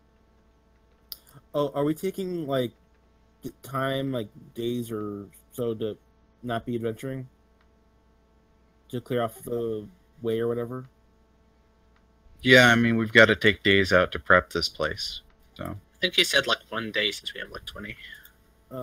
People to clear it, but then it's going to take a couple of days to get the rest of the stuff really set up and such. But yeah, I'm assuming that you'd get it done in about 3 days. Puppy, could I have you prepare and cast Master of Transformation on my weapon? Sure. What level is that? I think it's 2. I think it's 2. Okay. Yeah. So it's on the druid list. I checked. Yeah, 2 on the druid list. It does take an hour, so if your character wouldn't want to do that, that's your prerogative. As of now, you will get 2 points of damage instead of 1. Awesome. Awesome. So yeah, let me know if you think you'd be able to do that over the next couple of days, sometime. So I can learn 2 more spells. What do you guys think I should get? Fuck knows, bro. What's your... Do any of you Text fire! It's Inquisitor. So what kind of spell list do you have? It's Inquisitor spell list. And now you I'm get... getting 2 spells level 2. Nothing else. Yeah. Invisibility. Yeah, I was thinking that, but I'm also asking you guys to see if you have any ideas. Because I do get lesser restoration if you guys think I should get it. That would be my... Yeah, that's a good idea. Okay, so... But in your divine... Asking also because... So you should just... Yeah, go ahead. Leave a slot open, and then you get he's spontaneous. Oh, see, I missed that. Sorry. Yeah, Less Restoration is a good one to have on hand. I'm gonna get some more coffee before my brain decides to fucking die. Okay. Okay, sure. I also get a second level spell, so I'm guessing I choose Barkskin.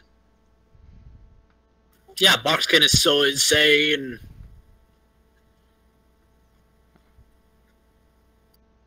I really like Barkskin, if you didn't notice. Mm-hmm. Yeah, but I need to... Because it stacks with your mutagen as well. Oh, yeah. So I'm gonna be taking Lesser Restoration and Invisibility.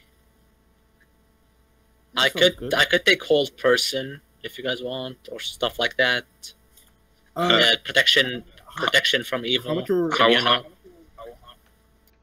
are we? The things we're facing, are they humanoid? I'm not sure what qualifies.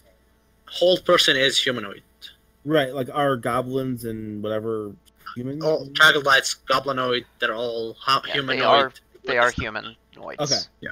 I was just, yeah. How high will your save be on this? It's not gonna be that high. I have I have 18 wisdom. But that's good. Right. I'm gonna grab a drink real quick, and then I'll be back. It's not unmakeable to see good. All right, I got spells prepped. So we get level 4. We get increasement in stat for 1. Yes. Yes. Yeah, you actually do. I remember that.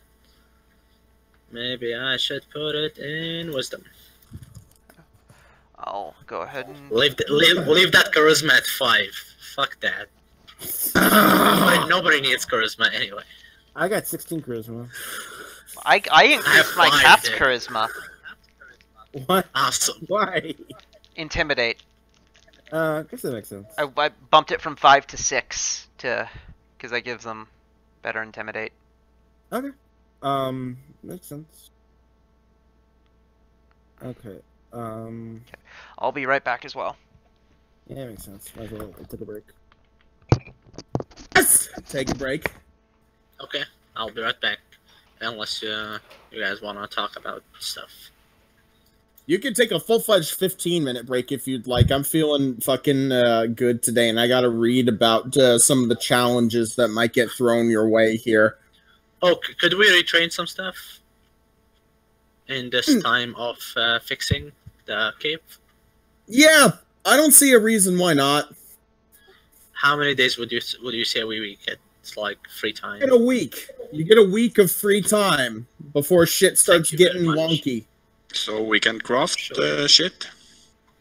Shit, because it makes sense that you can craft shit based on the shit that's going on.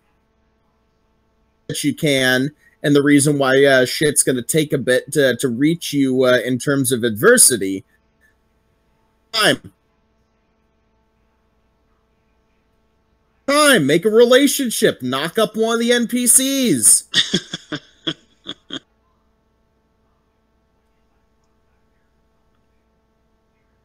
I'm pretty sure the big-titted drow that watches Puppy's character and the stable boy have sex sure needs someone to love. Okay, continue. What were you saying? Do we have any traits in this story? There were some campaign traits that you can pick. I don't have anything on mine. You didn't pick traits, you didn't? No, I have no traits. Take 2 traits. You can even take as many drawbacks as you want to get extra traits. Yeah. Are there any restrictions from which I can take? You can only take... Okay, I'm gonna stop fucking stuttering for a moment.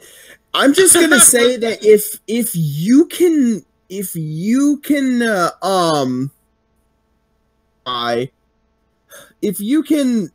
make a good reason as to why you would have a trait, no matter how outlandish of the trait being, even if it's from a completely different campaign, I'm just going to say yes, as long as the reason is good enough. Okay. You could be a rat folk that popped out of a goddamn cloning chamber from all the way up in Numeria if you damn wanted to. Need to check the list what's available. I haven't done this for a while.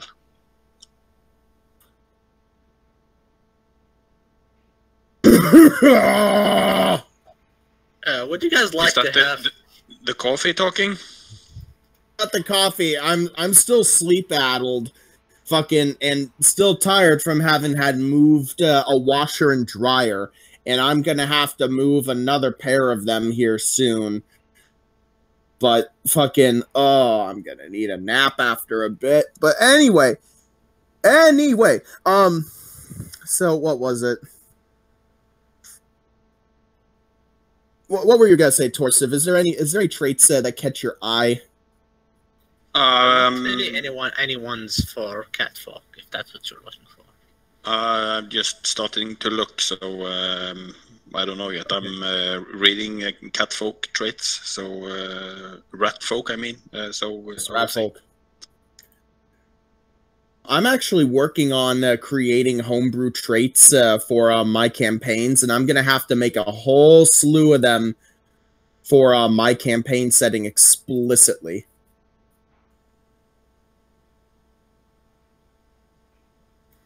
Darbo, could one of the warriors have the step-up feat? Since we just leveled up one. That's fair. They can get it at level 1. So I only need 5 days to actually retrain, because it would take 10 days if somebody didn't have that feat. Yay!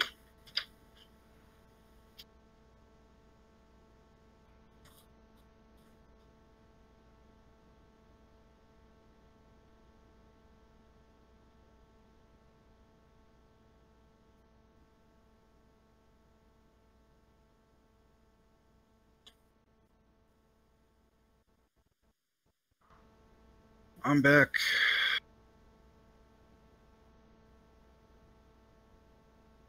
Welcome back. So I settled on visibility and lesser restoration. Cool. I could get protection from evil if you guys want. Do not forget you get a point at 4th level. Do you mean the ability point? Yeah. Yeah, I already assigned that. Thank you very much. Just making sure. Back. Welcome back. Kevin, do you know any good crossbow feats? Rapid reload is the core one. I don't think I'm gonna need that. Maybe get precise shot is way ahead for you. Way far. I've got to do stuff like that at some point, but is there a way to get damage from a stat on a crossbow? That's the only way I know of. The only way I know of is an archetype, 2 archetypes, and that's the bolt slinger, gunslinger, and the crossbow fighter. Which the crossbow fighter is just. Yep, it's not happening. It's a good idea.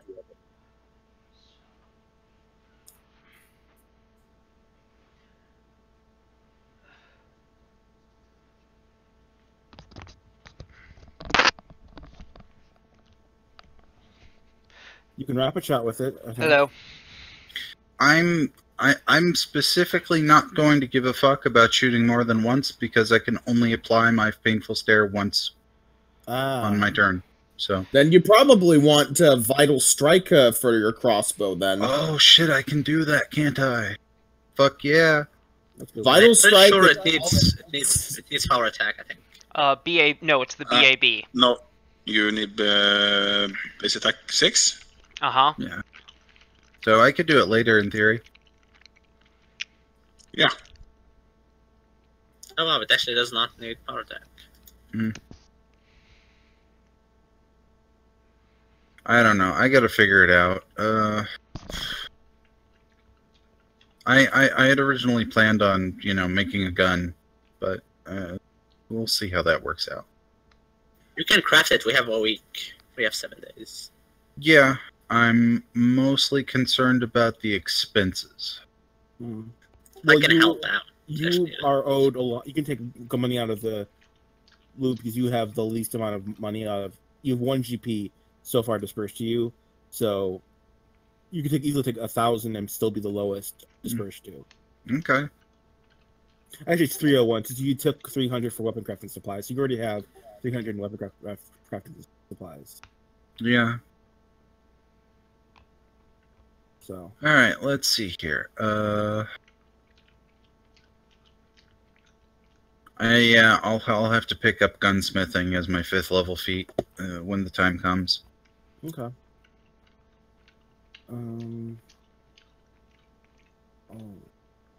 So we're clearing the space. We got some of the other people with us, and we're working to make this place livable and setting up places to sleep and defenses and so forth. Anything specific we need to go over? I don't think of anything. We should cause a cave-in certain spots, just so that if somebody comes in, then they will think that there's nothing here. What level is Stone Shape? Fuck, I don't know. Let me look.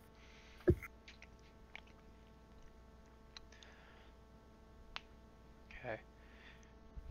I'm sorry, but I'm actually going to get one more thing. 3 for a druid. Okay. Yeah. I'm going to get one more thing. I'm sorry. Hey, you're good. But yeah, I figured we can set off a few explosives and,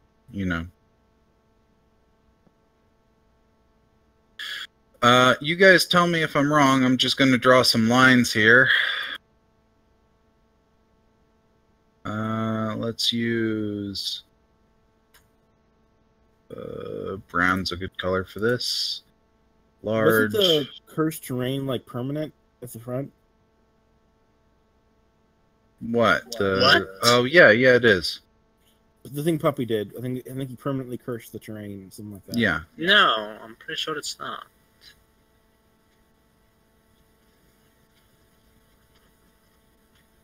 Was it permanent?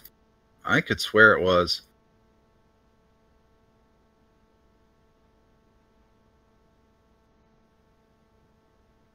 I think it was soft in earth and stone.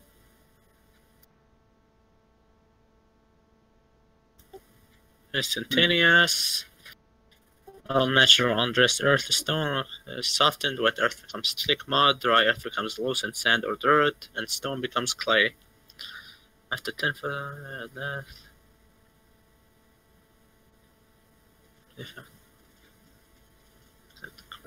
Mud. Stone. Yeah, I was thinking of doing those two, and then setting up a fake wall in between K7 and K8.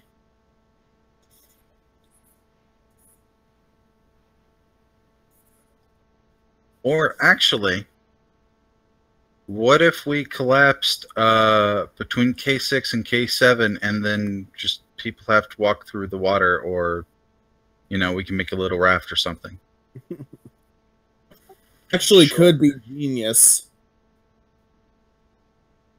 I doubt we have the time to do all that within the 7 days. 7 days is a lot of time. Sure. So those are my 3 recommendations.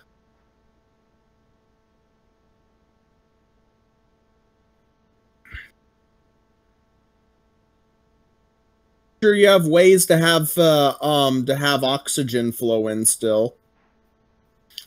The Dark World. We have the entrance, Dark or whatever the fuck it is. And we have the water as well. So there's going to be some gas exchange at the surface.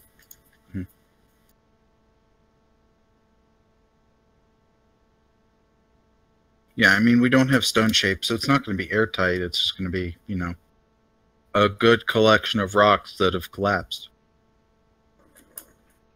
Wow.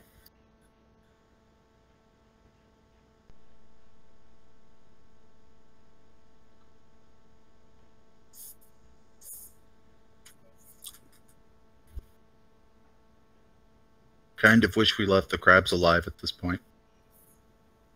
We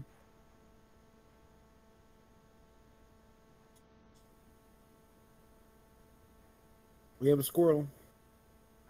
No, it ran away after talking in the demonic tongue. Yeah. That could have been a very nice provision point.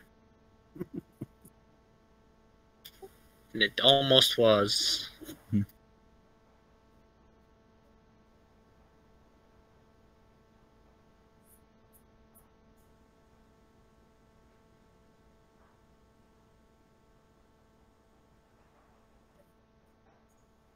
Let's edit our macros.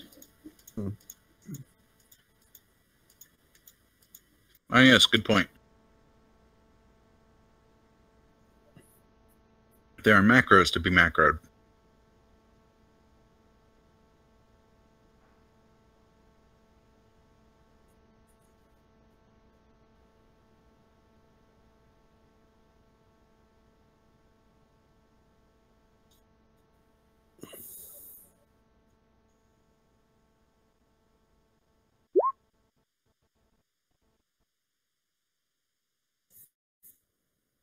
That won my test macro. That's not a good sign.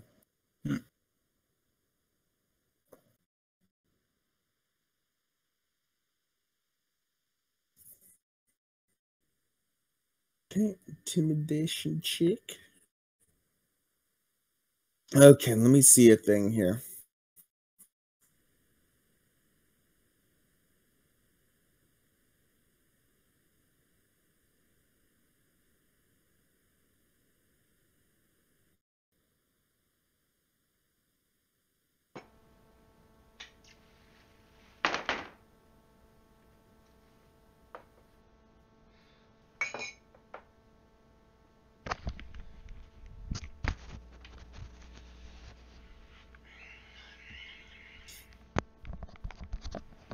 Hello. Alright. Yeah. I finished my macros. As did I. I've still got to figure out what to put skill points in and Yeah, I think I'm completely leveled up. Yeah, I'm as done as I need to be. Yeah. So yeah. So like I say, I turn into animals now when I want sometimes. Let's go. And upon you doing this for the first couple of times, the villagers try and eat you. No, because I don't turn into a. I don't turn into a animal one tries to eat. I turn into an animal that tries to eat one. Well, you can turn to what any animal you like. Yeah, but I mean, I turn into like a wolf or some shit. Wolf meat's pretty tasty. That's just a combat trait. You can just take it torsive. No need to ask about every little one. Yeah, I'm just getting What do you have to be a goblin for? I don't know. I'm wrong. There's one you've got to be a goblin for. It's not that one though. No, you're thinking about the spell I told you about, Fire Trail, which requires you to be a goblin to learn it, but you allowed me to have it. Probably. Yep. But there's like a goblin trait too.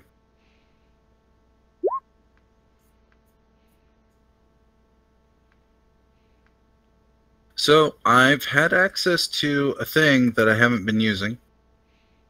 Which is? A 15-foot vine that I can trip people with. So I'm a plant person now. Another one? Okay. Wait, I point to Humam. Are you a plant? Bonax, are you a plant person in disguise too? I don't know. Am I? I started like touching myself, feeling. I was never in disguise. Well, this guy. Wait, aren't you a vine? This Look. is like a vine something, and he's using a vine as a weapon. These vines did not appear on me until I started hanging around with that guy. Oh my god.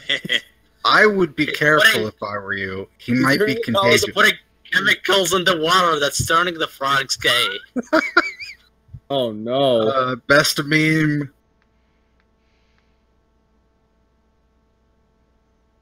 I mean, you're a plant that turns into animals. That guy's a dude who can turn into plants. I don't know what's anything anymore. I'm going, it's a little much for me. I hug you as a Marshall character and tell you it's gonna be alright. I also pat you on the back, and my kitty, rubs his cheeks against you like cats do. There's a vine just kind of patting your shoulder. I point to the. Is that really a cat? I mean, just let me know if it's really a plant or something. Let me know. Okay. But yeah, I can trip, steal, and disarm with this thing. So that's pretty cool. At what bonus? 5.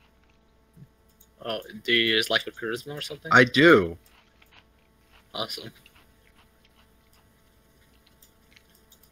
So lots of fun. 5 total or before BAB?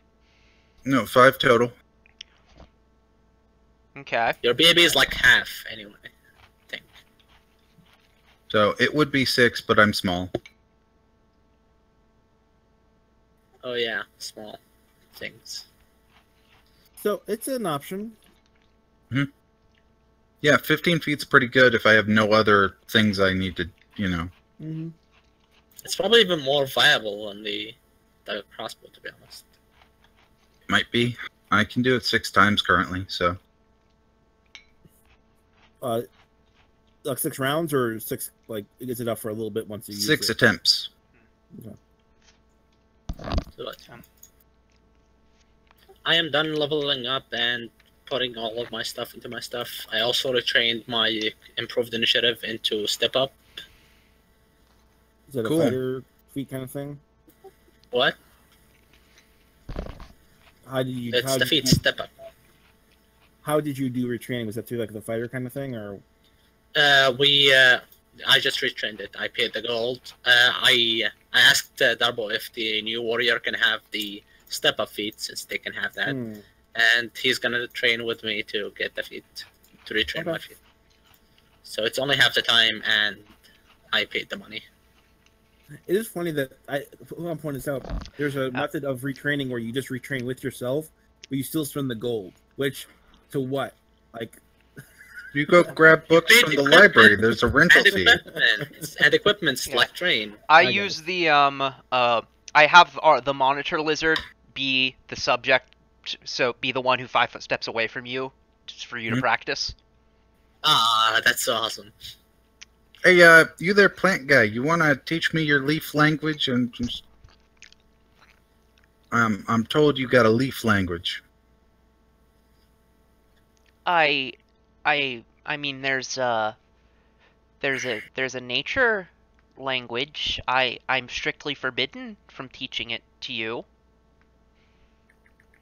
Why not? I'm clearly part plant. Or there's is this, a bluff check there. So there's Sylvan and there's Druidic. This is from somebody that has grown up with dwarves. Or why don't you teach me that there plant language, and then we'll be good friends. Sure, I'll teach you Sylvan if you take a rank in linguistics. Alright. Awesome. and I said, I promise to only do not. I already know Sylvan. Well, I can't teach you Druidic. You can, it just is not good. Yeah. What happens if you teach them that? I fall. From grace? From druidness. Yeah, I lose my druid shit. Can you do like that? What's it? Whatever that spell is that just undoes it. Does that work for you? Atonement? Yeah. Not at this level. I'm just saying, like in theory, would that work? Yeah, but if you have to actually be sincere, if you're just going to do it again... a good GM would not accept that. I teach the entire world Druidic and just atone each time.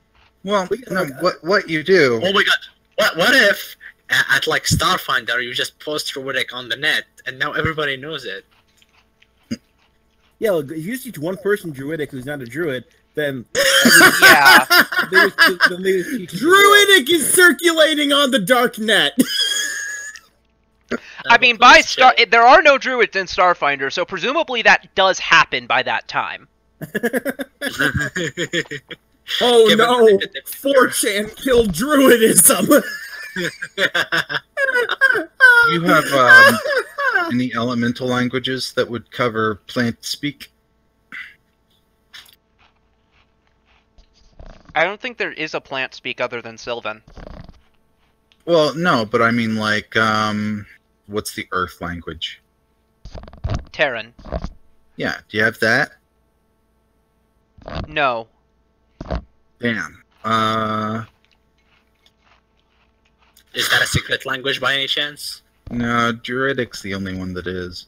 Yeah. Then just put a point in linguistics and say you know. Yeah, it. you can just grab Terran. Yeah. Though, somebody here has Draconic, right? Yeah, the Alchemist does. Yeah, Okay. I do. Then I will grab Maybe I should Terran. grab it since he's not already. It's just he's not always here. May I actually What do you suggest guys something? Yeah? Undercommon. Oh, I good already have point. that. I have got- that. I got that as well. I don't know. What's a good one? What's that, really obscure language that's fucking everywhere in every module ever? Aklo. Yeah. Abyssal. Does anybody have that? I Aklo is think very- Dorsus has Aklo. I have Aklo. Okay. You gotta. He's preparing to tell the Thrax to go fuck himself when he kills him. Okay, Yeah, thank goodness. I thought you were referring to Veggie Pygmy.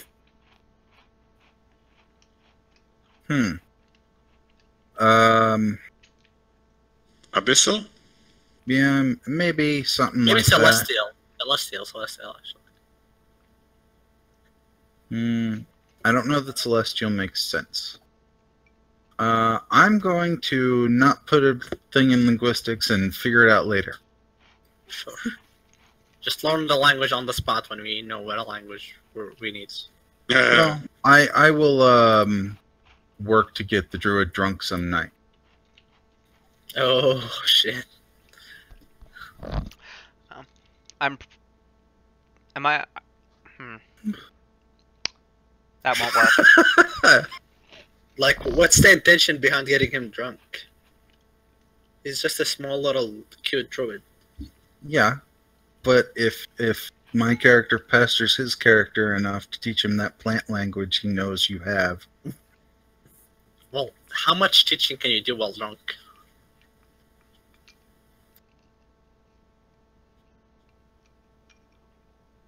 all you need to do is start with, "Hey, what do you call these vines here in your plant speak?" Sure, I guess. And that's how the conversation would start. So I pretend to teach him Druidic, but what I actually do is I teach him that, like, mundane phrase. I teach him to, like, curse and insult himself in Druidic while thinking he's saying, like, mundane phrases. Yeah, You're still exactly. That is how you do drunk teaching. So, like, I teach him to walk up to people, like, and try to say hello there, and instead he says, "I'm a Hola, fuck nugget." amigo. Mi puta. Zuka, Yeah. Zuka. That reminds me of the time I put English into a German translation program in order to fucking roleplay one of the most obscure aspects of one of my Shadowrun characters that came up. Sure. I'm just like, I've got an extra point I can put in languages.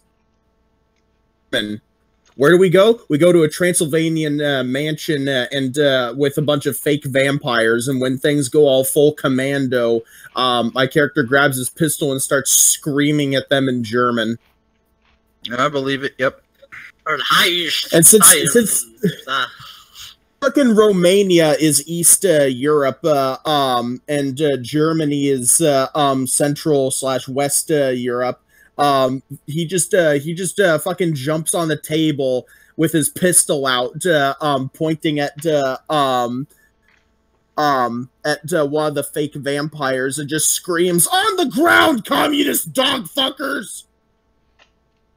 And I actually put it in the translator and screamed that over mic. It was epic. To bring us back here, did we figure out what people we were like, who we were going to level? We were going to turn a commoner into a warrior. Okay. Did we already move those numbers around? No, we have not. Okay. So I will move them. Yeah.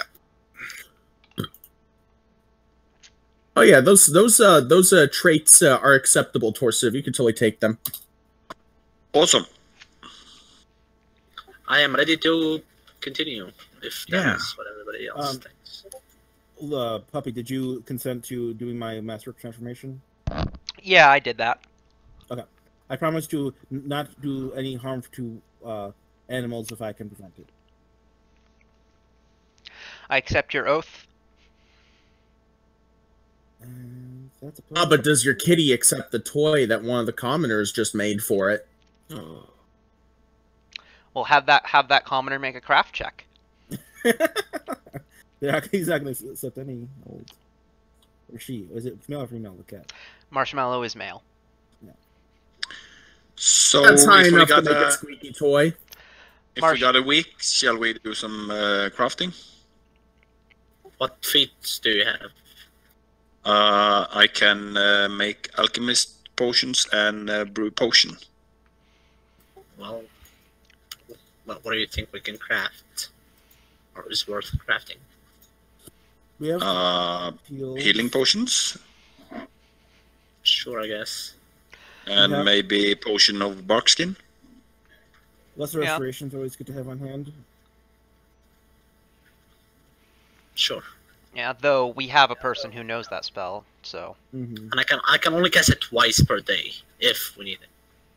Yeah, we'll probably focus on the spells at the moment. I have some spells to acquire myself. Oh, we're still waiting for Leon to level up then.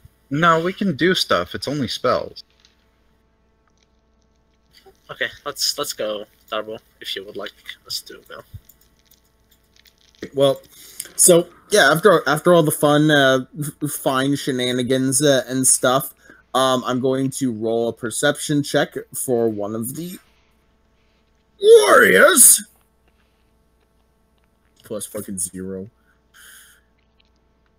Here's kind of runs into the cave and fucking like a boss swims his ass through the stream and eventually word of mouth gets to you all that there's some hobgoblins slowly starting to approach. Oh god, if only we could have somehow known that this was going to happen. We already knew that this was going to happen. We let that happen. We let it happen. We're not trapped in here with them. They're trapped in here with us! Well, that's the thing, though, right? Is once they get over into the water, they're going to have difficult terrain and also fight any current if there is any. And so we can just stage in Cage 7 waiting for them. Okay, so because of that, I think I should just kind of roleplay out some of the stuff that you overhear, since I'm sure you can hear it through the little stream area as they approach. You can't quite tell how many there are, but you hear oh no, this place has been scrubbed clean. This place all collapsed and shit. This is really fucking strategic. And then there's a bit of a pause. Allying ourselves with these stinky troglodytes. Or guards. What? We only hear half of what you say.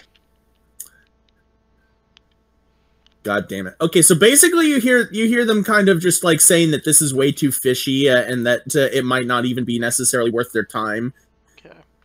And you hear amongst it all that there's mentions of a well-established forward base camp now looking for the rest of the survivors from Feindar.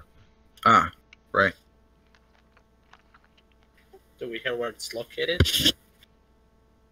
Not generally, but these guys would know, so if you capture one of them alive, you can find out. Yeah, I'm gonna... That would be great if we wanted to also get caught.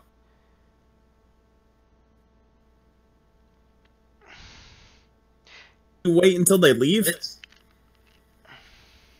Do we have an inkling of how many they are? You hear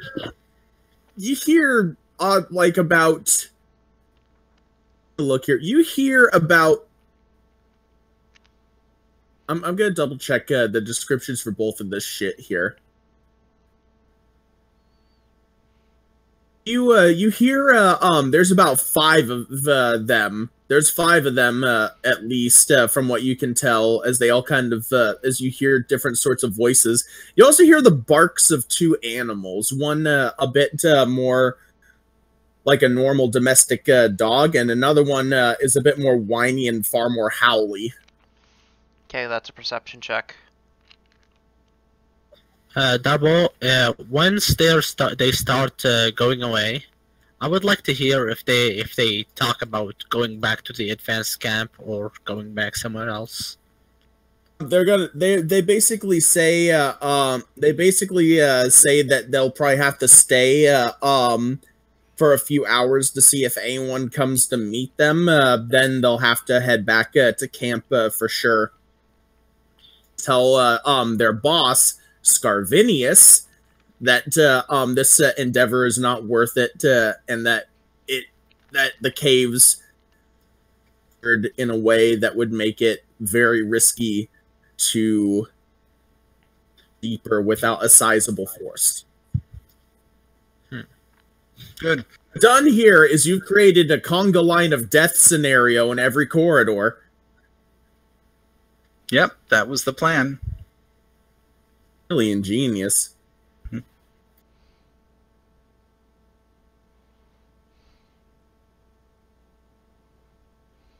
You know who there, Skarwinski. That was what you called him, wasn't it? Yeah, I think so. Scarvinius. So have you heard of him before? I'm asking the party because. Yeah, she's the commander of the Iron Fang Legion. Okay, that attacked our village. No. That's a different person. Oh, it's the commander of this advanced camp then. Yeah, General Azursi is the commander of all of the Hobgoblin forces of the Iron Fang Legions. Scarvinius is just the guy in charge of this small section. Mm-hmm. Do they talk about how big the section is? It's just the forest.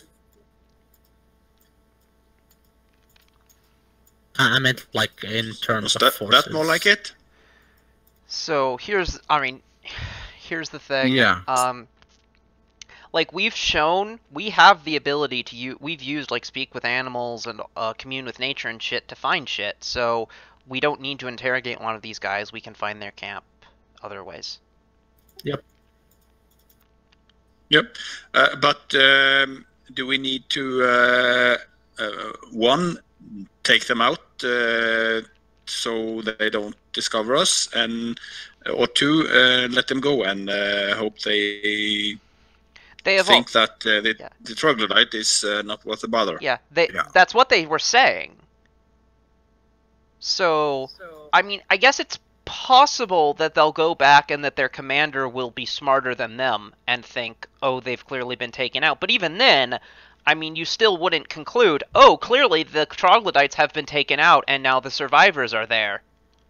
Mm-hmm. Yeah, we should definitely just hang out and play the odds. Oh, no. We need to go and preemptively strike them where they are.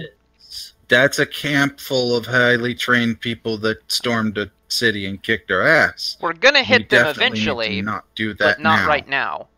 Yeah. And Albrin has a suggestion, being the good plot-ridden NPC she is, and I feel like I'm gonna slam my desk on the. Go ahead.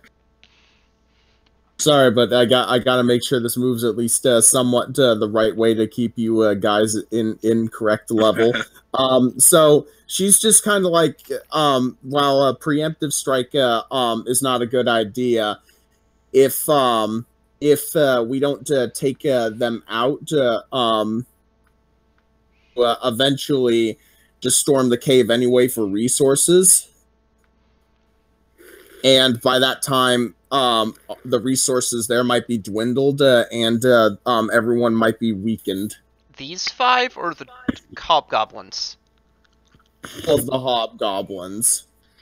So, guys, the story is telling us to go somewhere, and I know that story was going. But you see, we have a merchant friend that visits a few times a week. Yeah. That's another thing we're going to do over the week, by the way, is venture into the Darklands and arrange that we have somewhere to run to if we need to retreat into the Darklands. It's a good point, yeah. Stop making it difficult for Dabo, for the love of God. It's a module. It can't be helped. It's a module. It's... I mean... What to do, Really want to fucking do that, I could just end the module right here and start working on something completely new. No, dude. But Puppy really wanted me to run a module, so... I feel like that would defeat the purpose. I think he only wanted to torture you. I think he's had enough, or not yet. I don't know. It's like if the eventuality is we stray so far from the module that the entire point of running a module becomes moot, then I really see no reason why I was even convinced into running this in the first place. Well, generally it would be okay. No, like, I'm not saying we, like, adventure... Like, what I'm just saying, like, we go into... You know, maybe get the merchant again, go into the Darklands a little, just try to make sure so that... Sure, we can run down that way if the hobgoblins come in and we need to retreat down further into the Darklands. Yeah, we just ask her to draw us a map of the nearest escape hatch. Okay, so you're gonna have to roll a diplomacy because there's actually some specific information regarding that, and I'm gonna have to like read the last book regarding that. I've got a diplomacy, but I feel like somebody could probably beat me on that one. I'm not good at diplomacy. Your cat meow is good enough, maybe. I can beat that, probably. I would hope so. Oh yeah, there we go. Yeah, I can be terrible at diplomacy as well, so I won't bother. I'm the face, I think, of the party, pretty much. Yeah, I have -3 on it. Our druids, are they wisdom or charisma? Wisdom. They're wisdom. Yeah. I'm the only one I think has anything mechanical to do with charisma. I'm charisma based. You are? Yep. He's a mesmerist. I'm a mesmerist with a hunter and a druid spell list. That's just confusing, man. Say that to my plant vines. Whip it. I literally did. We had a little RP session where I literally said that. Everything confuses me. I was not prepared for this. I thought it was, you have a bunch of people and they have weapons and they beat things that you want to be beaten, and then you go home and have some cocoa. That's what I thought was going to happen. When something's going wrong, you must whip it. Oh, God, if you really coax information out about that, I'm going to have to read real far ahead. Well, guys, please don't do it now, Jesus Christ. Eventually. Okay. All right. Well, I can work with this. So if you do, do you coax information out of the trader? If you do, I'm going to need some diplomacy checks. Right, the highest was a 23. You have an aid another on that? Yeah, there's enough for an aid another. Other slapped on there. You managed to hit the DC on the mark.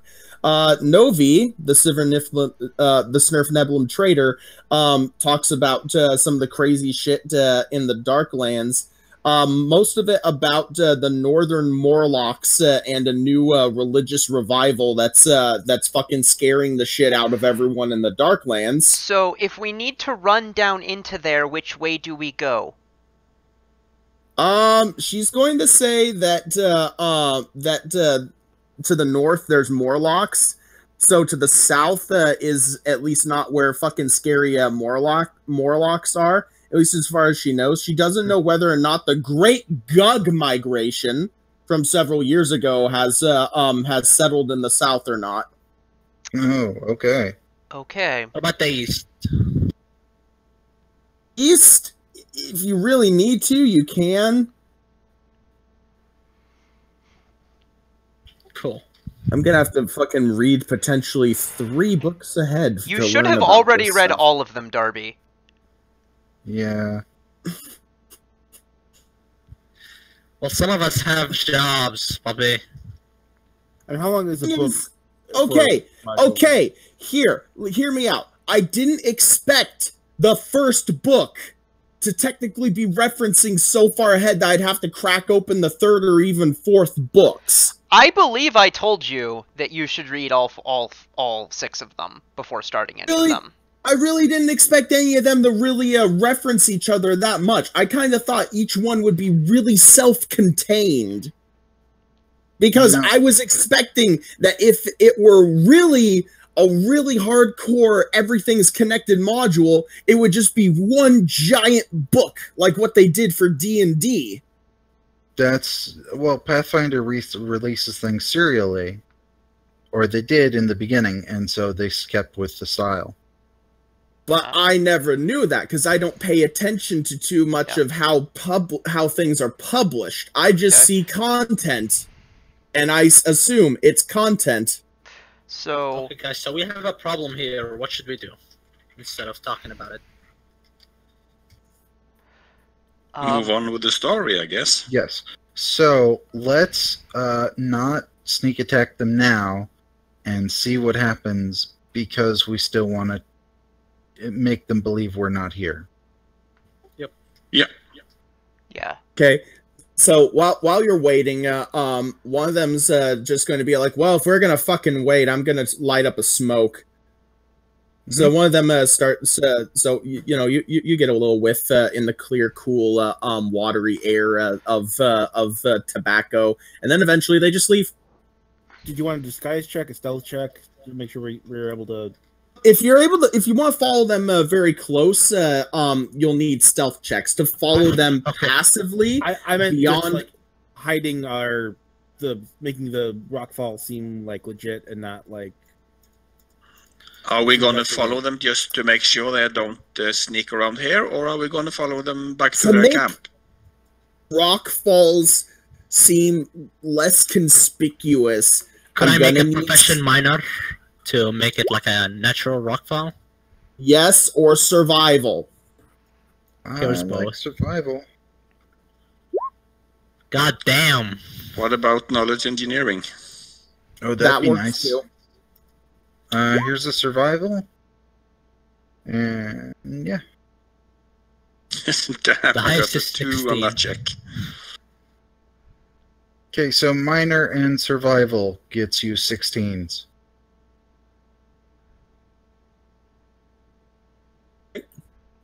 That's enough to where you can make it look like these were accidental. Okay. Okay, does Mylok wanna stealth behind them? Because I know you have the best stealth, probably. I doubt it. I've got a 12 stealth, but I don't intend to follow them because we don't need to. Yeah, I can give you. We have found ways to find shit already. We don't need to stealth behind them. Yeah. Okay. Good point. Yeah. So, I mean, I do want to strike on their thingy, just Not yet. Yeah, I mean, we don't even need to wait too long, but let's do for the time being is just try to get information on it. Okay, so here is my point. If they're gonna go back and gonna tell their leader that we need more force to come and explore this, shouldn't we take out these 5 and just have it be more of a delay and actually take 5 heads out of the camp? Nope, because they will not come back, and he will go, oh shit, they were attacked at that cave. Yeah. We need to send a bunch of people there. Yeah, but if they go back, they're gonna tell the leader that we should come back here with more men. No, that is exactly what they said they were not going to do. That's exactly what they said that they were gonna do. No, that's the opposite of what they said they were gonna do. What they said they were gonna do. Oh, can you please? I did say that if they were going to say that they would eventually come back with enough force to storm the cave. Eventually.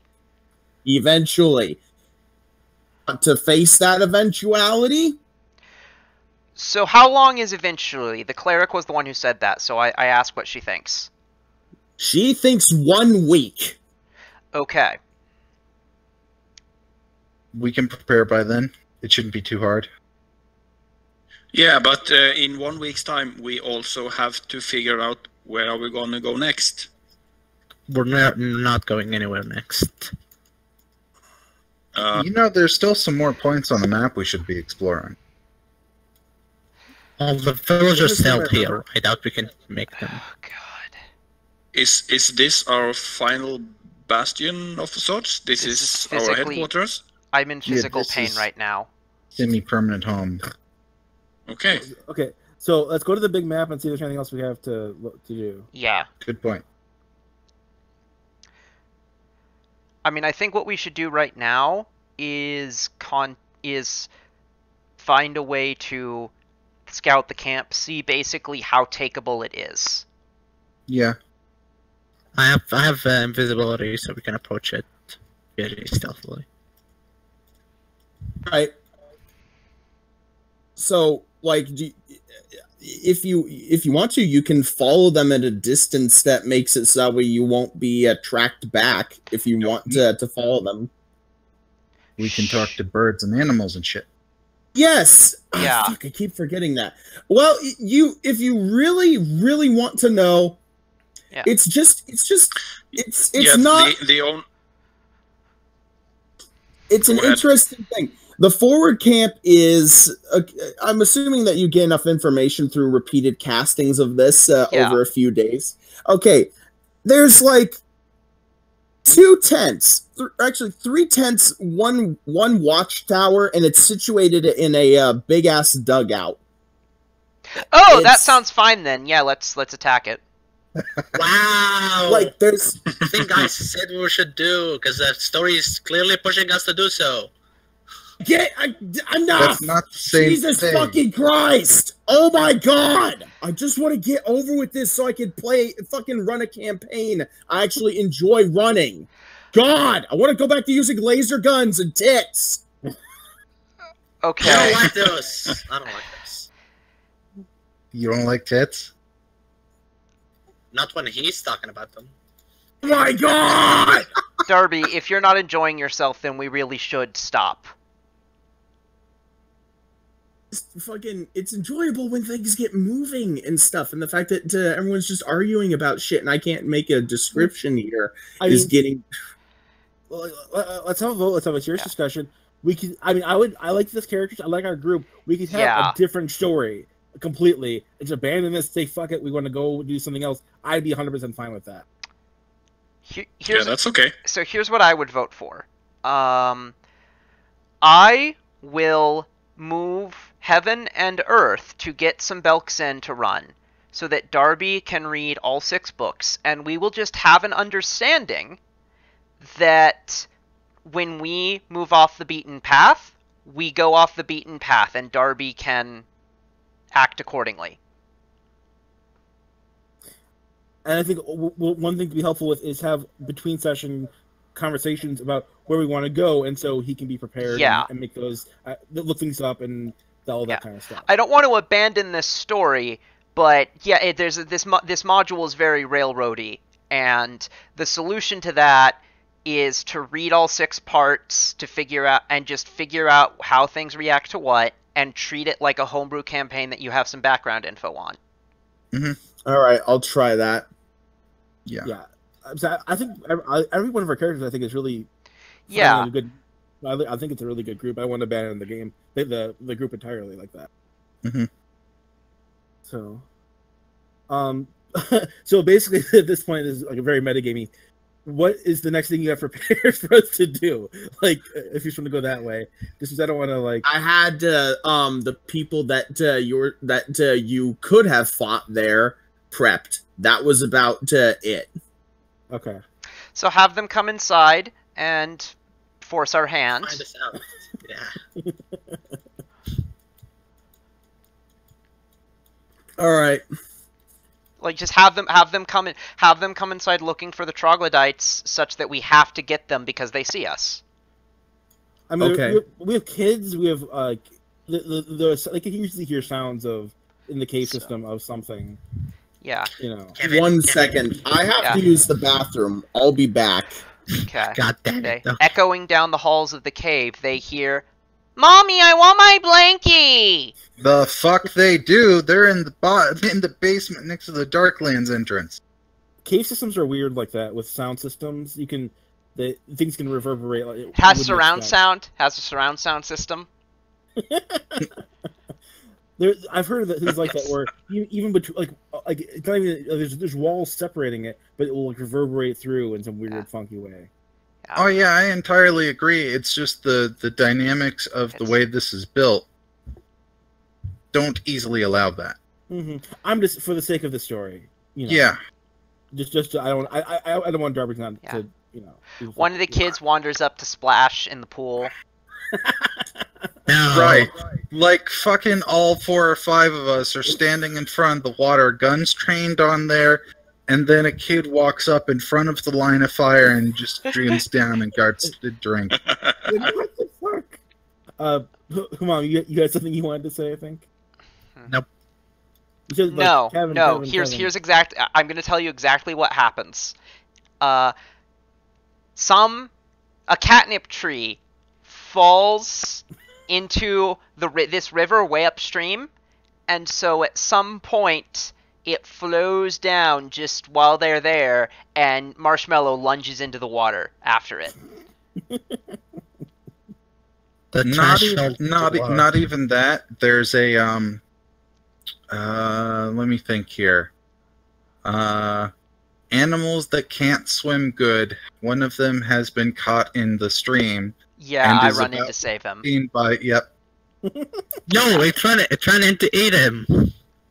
Well, both things happen simultaneously. Yeah, no, there's like a baby fox or something, yeah. or like a little baby deer. Baby bird. Yep, there's a baby bird in the water, and it needs me to save it, and I'm going to do that. Yep. Yeah, See, that's what we need, right? Is we need, in addition to books being read, is like Yeah. forcible plot devices that work. Had this not started out, I would have had a talk with Darby about underpreparedness, because even by my standards, it's as though he doesn't read the thing before doing it. Well, we've had that discussion multiple times, so Yeah, but not in the serious room voice. If you know what I okay, mean. true, very true. Like It was- Stanley Parable serious room talk Mhm. time. Last time it was a suggestion, not a. Like, Yeah. So are you near K7, So- all of us? We're around K7 because we were making perception checks regarding them, so we would have to be. Yeah. Yes. So while we were there, here's a suggestion. You as the GM have agency over this, but here's what we kind of thought. A baby bird winds up in the stream, and it's going to drown if I don't run in and save it. And I do, Okay, because I'm me. That sounds fair. So you do. So there's a baby bird, and I'm like, oh, crap. And so I make the choice, and I say, guys, prep for combat. God damn. And the hand is out of the box again. So what's the river like that, as far as depth goes? It's about 10 feet deep. Okay, so we have to make some checks to move in. Okay. Yeah. I hope you can swim, singing flock. So let's see what I have spell wise or equipment wise. Just throw him a rope, dude. A bird? I don't think the bird's going to go Tie yourself to a rope and I'll throw you. So I will use so here's what I'll do. I have a spear. So I will put it out by the dole end so that I'm effectively putting a pole in there. Yep. And I will cast Speak with Animals and I will tell the bird to climb onto this. Okay. And How to create All your right. own problem and solve it. Good job, Buffy. Yep. Well, that's kind of what has to happen. So It's still funny. And this is days later, right? Yeah. Okay, This so we is got all full health, all that stuff back. later. Yep. Yes. oh, good point. I need to Yep. pull him. So I would not be there. I would be like here. Yeah. Okay. And even as we go, I am going to cast Bull Strength on the kitty because the cat's out of the bag, like you said. Yep. Literally. Okay, let me get stuff here set up because these encounters are actually earlier in the book-ish. All right, you got the Can I give you a roll You've 20 got- tip? That dog, you can make it not a square and not look like shit like that if Like a mug. you so if you use 1 second. I know it's Alt. use alt to, and you can have it be whatever size you want and still be like not a square and therefore not look terrible. I found that you have in the Belkzen game, you guys meet a lot of horses, and you have to do that with the horses or else they look that bad. Significantly better. There we go. Because horses are a 10-foot thing, but horses are way more than twice as long as they are wide. So they look like Right. shit if you just plop them in there. Even if you get them to be 1 by 2. All right. So here is a problem. While they're swimming and making checks to get to us, we can just like plop them, snipe them. Yes, that is the point. That is a hope, yes. So I get the baby bird, and does the baby bird get onto the spear like I ask it to? Yes, it does. So I pull the spear back, and I will use a heal check to see if the baby bird is Actually, something that would make a bit more sense. It's a baby bat. Yes, it is a little baby fruit bat that fell off of the thing, and it's now hanging off the pole like it would hang off the side of the thing.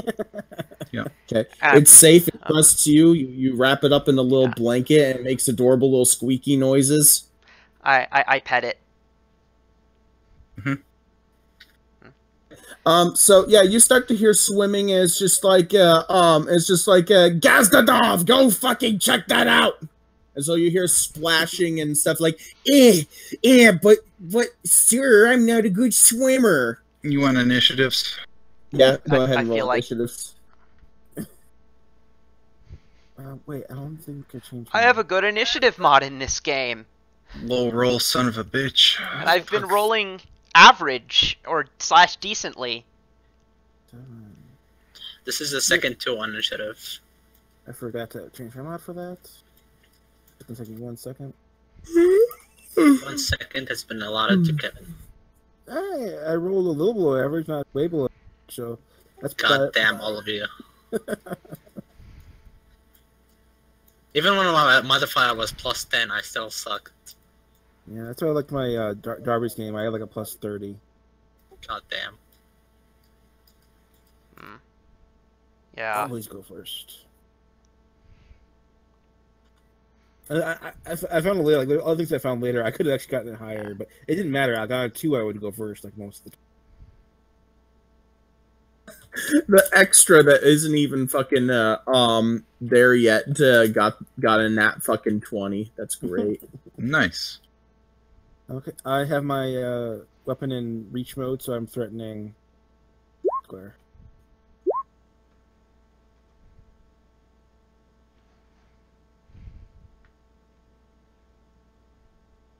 Okay, this one.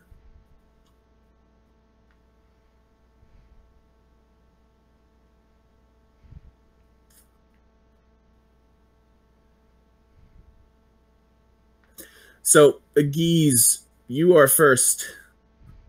Yeah. Is it possible to throw a bomb at these dudes over the barricades we have made? This is a collapse. Completely collapsed area. Yeah. So no go through there. Mm-hmm. Yep. Yep. So I will do the shield thing then. Okay.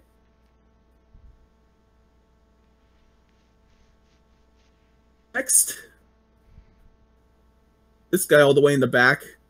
Shit, what's gonna happen? Oh no. So he's gonna kind of park himself over here at first, and that's gonna be the end of his turn. Alright, head druid. Alright. Well, given the situation, I think I want to I'm going to use Summon Nature's Ally 2 to get something aquatic to fuck with them. Sounds good. So I'm just going to look that up. This might take a second. You have your extra turn. It's all good.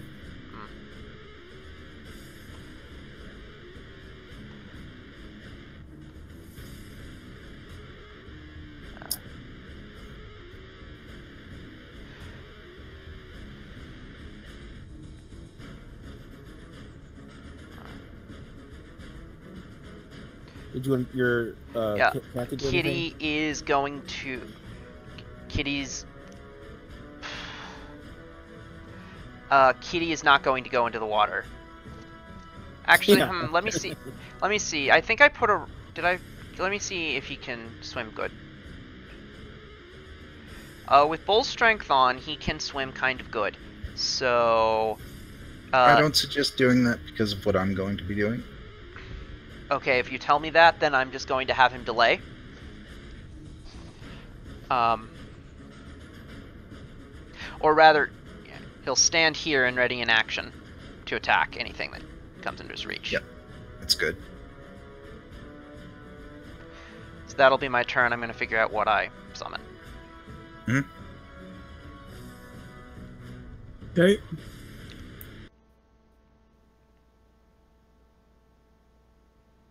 One second here.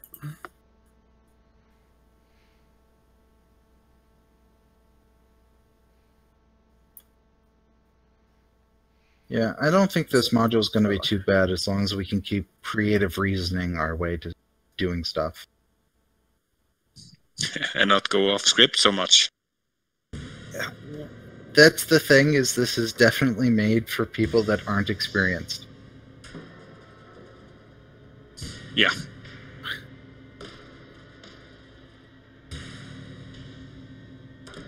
Okay, I'll ready in action to attack anything that I can attack.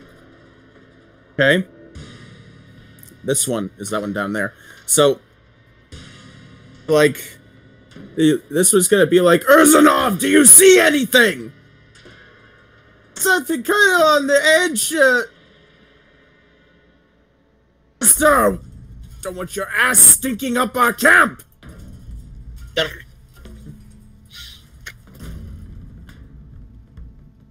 I will move here and prepare an attack for when this guy reaches here, but before he actually goes into melee with our kitty. And he sees me now, as I see him. Yeah, so he's gonna start screaming, Dwarf! Alright, I know what I'm going to summon. Cool. I'm moving to fucking wrong button. There, And I'm casting Fog Cloud here. If it'll let me ping the fucking thing. There. It is a 20-foot radius of fog. 10 minutes per level. That's going to help them a lot more than it's going to help us. I actually expect it to hinder their movement and get out of the fog slower. And your aquatic thing will be able to fuck with them because it'll be able to see in water and not be affected by the fog. Alright, I was going to do an elemental. It can still be underwater. Darby, can the elemental hit them from underwater? Yeah. Okay, then yeah, I'll do that. There's concealment though. Size is it? What? It's a small, because it's Summon Nature's Ally 2. Is it water? Yeah, water elemental. Yep. On my turn, of course, but I'm just saying that that's... Poppy, try to find the token for me. I got one. I can't. Players can't token search. Yes. Pop up on your turn. Okay. Just marking some areas quickly. Gets to here. There's the fog. And so, it's gonna be kind of like, oh shit, it's getting foggy! Hallucinogenic gas in here, is there, my lord? Not that I know of! Pass out, we'll fish you out of the water. Smoking, says the, this one. Scooch forward here. Too late realize that there's a kitty there. And my prepared attack happens before. Okay, yeah. So with full strength... 26. That hits. Okay. 1d6 plus... Splash hits 2. Yep. Don't forget 2 from me. No, this is spell damage, not attack damage. So 13. Don't know that it matters. Yeah. Damage? With everything all together,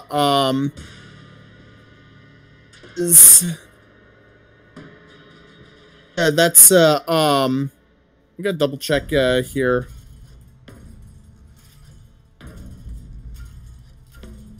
It's just fucking, real simple stuff, so yeah. This guy, he does the Wilhelm scream. He gets melted and his jugular gets slashed, and he bleeds out under the water. And will slowly drift into the pool, and they will find him. Yeah, he'll slowly drift that way. Yep, as is planned.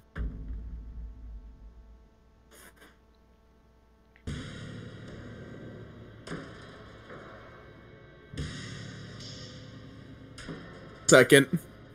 Oh, and just because I mentioned it.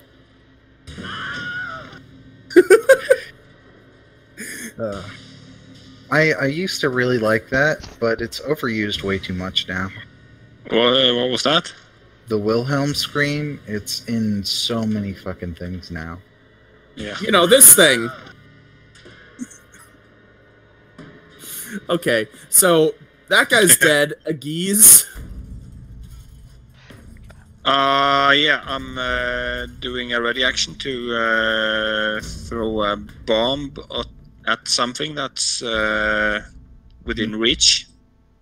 There's no one here yet, so not really much to do. Yeah, all done. Cool.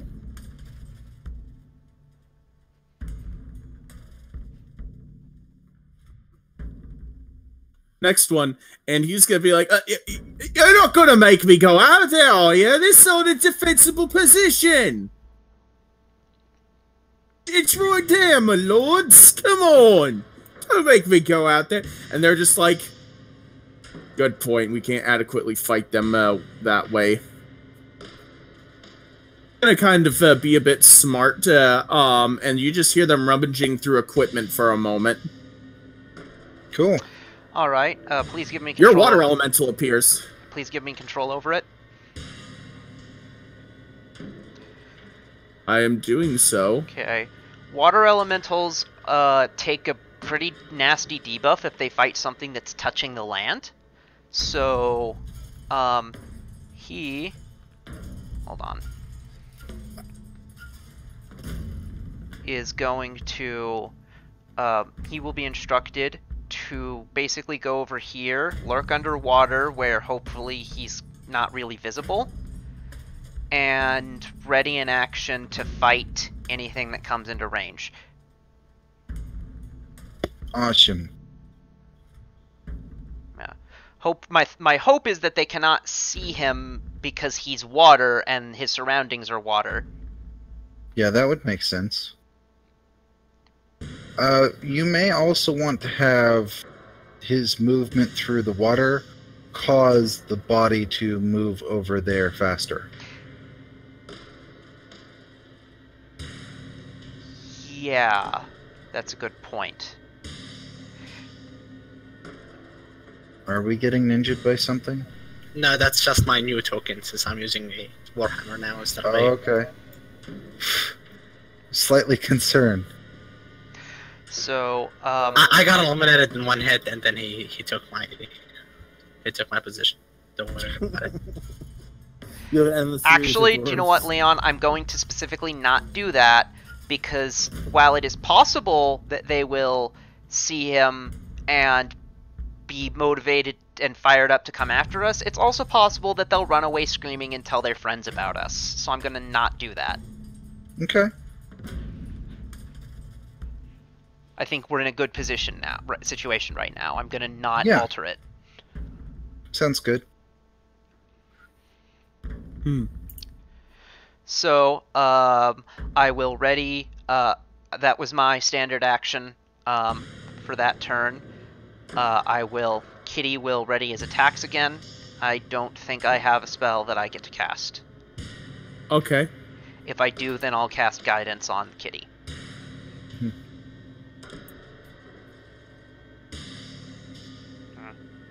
Mylok. Yeah, pretty much the same. Hold until I see something. I guess I should have taken that, but he's already killed by the push attack. So I'm not sure if I actually technically took it or didn't, but in any case, just hold my turn, hold my action. Okay. The water elemental sees, by the way, is they've pulled out what looks to be some form of raft. Cool. This is going to be fun.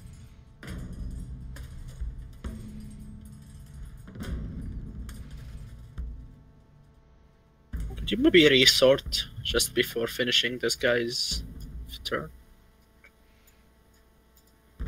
So does your water elemental get stealth or invisibility while in water? Officially, no. I was sort of operating under the assumption that that was the case. But if I were GMing here, what I would say is that water elementals come in all shapes, forms, and compositions, and odds are he's made out of either cleaner or dirtier or differently colored water, so he's not invisible. I'll have him make a stealth check. I wonder if he gets a stealth bonus while underwater. Yeah, I would think I would hope and think that that would be the case. I mean, just moving through it would blend him with some of it. Okay. So, let us see. He has a stealth bonus, so I'm going to have him stealth. Water, none of his abilities mention a bonus, but his bonus is decent, so he might successfully stealth. So let me post that thing there. Okay. 23 stealth to be unseen underwater. Cool. let's see if this guy rolls worse. You are effectively invisible underwater, and doesn't notice it as sets the raft in the ground, which can fit, which is a 10 by 10 square ish. Actually, no, not 10 by 10. They have to kind of squeeze on the raft, figure out how they're gonna get the dogs and the last guy there. So, Dalgoic, your turn. Ready, the same thing. The two guys go on the raft, and the minion pulls the raft down the stream.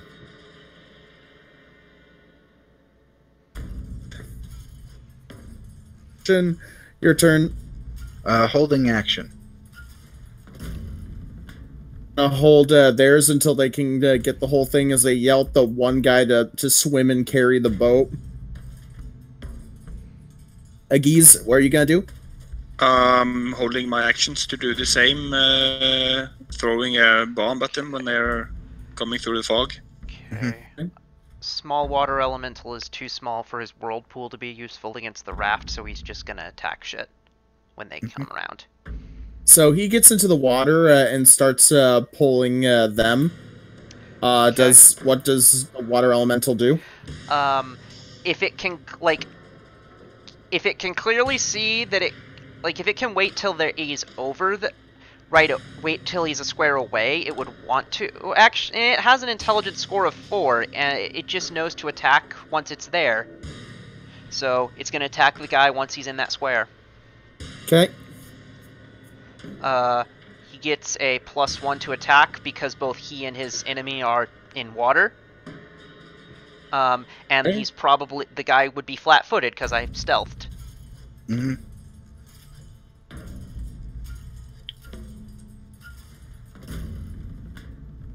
That hits then. Alright.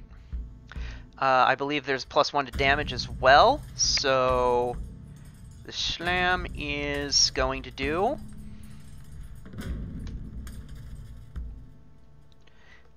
6 points of damage. So punches this guy. So he gets hit, and he's just like, "Whoa! What was that? There's something in the water!" Realistically, that causes the water elemental to drop stealth. It's like, fucking that thing, he says, because he doesn't know magic. Yeah. The elemental is probably composed of, like I say, cleaner water, or dirtier water, or salty water, or some other random kind of water beside the exact amount of dirty, planty type water that is in this particular cave. Your turn proper now. So, this is gonna follow up with further attacking. Wah wah. As for my turn proper, I am going to use, let's see. I asked the baby bat where his parents are.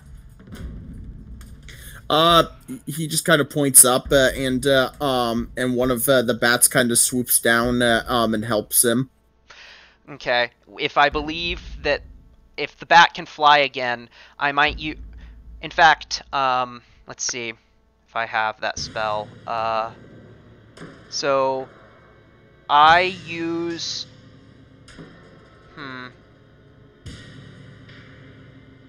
Yeah, I don't really have a way of cleaning him off. If I had prestidigitation, I would use that to clean off the water. I will trust his parents' judgment if that inhibits his flight. You know what I mean? Well, they take him up there and they kind of lick him off and stuff, and he seems able to fly after a while. All right. So with that situation taken care of, I will. Remember you. Yeah, I think honestly, me and the cat should logically just delay, with the cat having the ready to action to attack things that come there.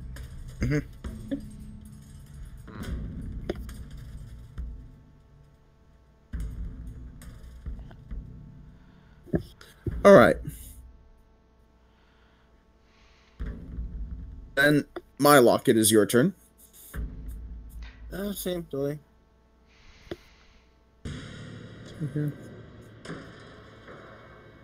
Hobgoblin, seeing the situation, is going to take out his bow and attempt to shoot the water elemental.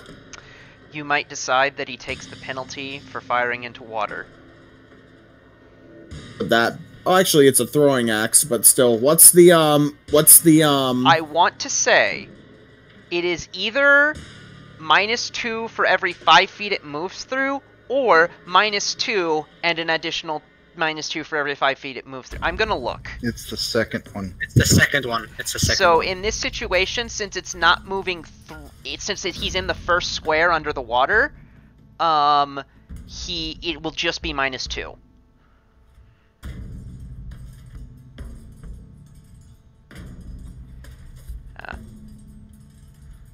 That will.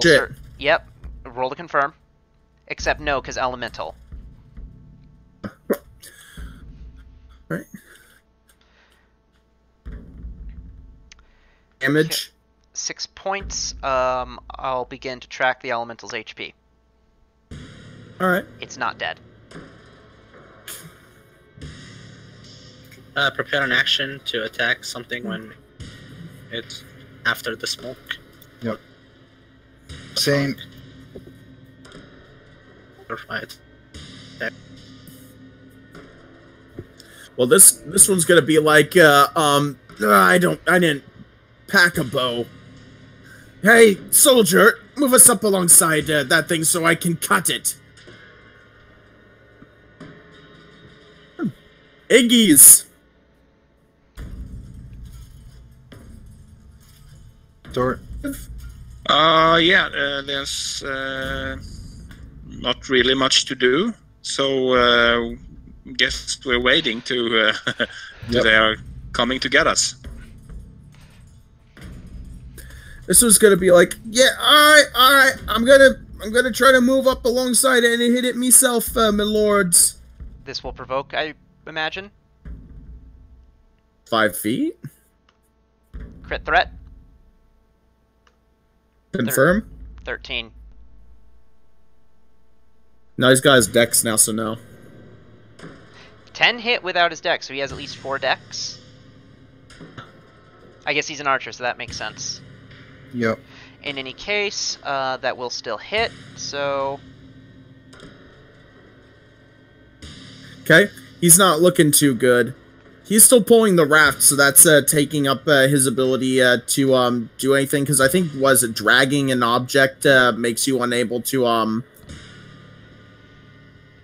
Okay. Yeah. However, green one's held action triggers, and she is going to attempt to attack... Oh, never mind, she does have... Okay, 1 second. Was the one that that shot the bow. Okay. That means that this is the one that's going to use the melee.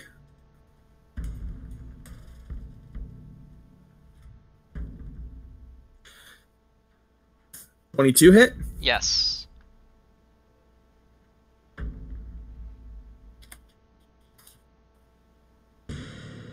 That's on this. Ending it. 8 damage. There is no more elemental. Ah, okay. Delete it. And so the dude here's just like, whew! I got commanders like you at me back, otherwise I'd feel like cannon fodder. Turn proper again. More where that came from. Let's go for, I'm gonna do probably a squid or octopus this time.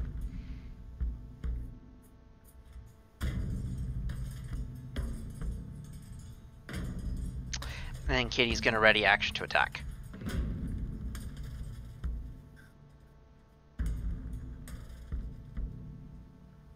That's all. I tilt this because that should be part of their movement. All right.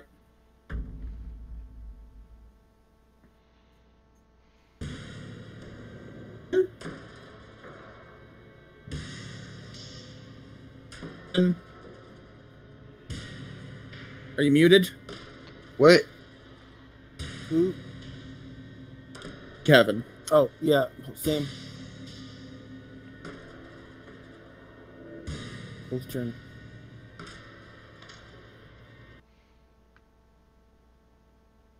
Still quite can't move. Actually, they'd probably just be helping the dude hand paddle. Yeah, it'll be Turn. a squid. Quick, are you holding your turn still? I am. As am I. Helping. Agiz, you holding your turn too? Yeah.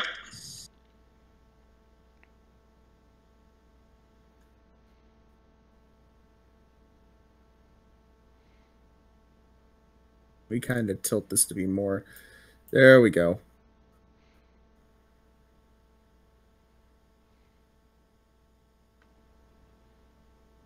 I wanted. Come on. There we go.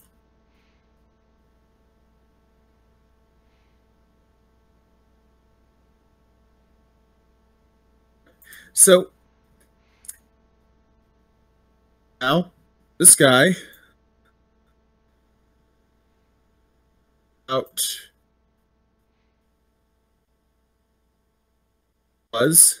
Let me kind of get squares set up here. Does he trigger a ready to action?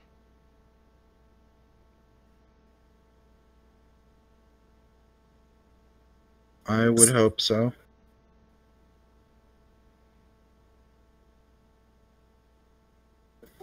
Does. Roll it. He does.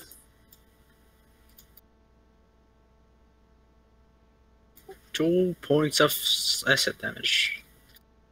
Okay. 16 damage for me. Let's see. 8. 8. So shall I throw a bomb, or are they all dead? That one. First one, yeah, the one in the front is dead, and You'll want to throw a as the bomb at this acid- one too. At this one at some point. Sim. What? More people are dying. That's Yeah. all. Throw a bomb at the raft, maybe. Yeah. Throwing a bomb at the raft, and the guys around will take splash damage. I make sure I don't include any party members in the area of effect.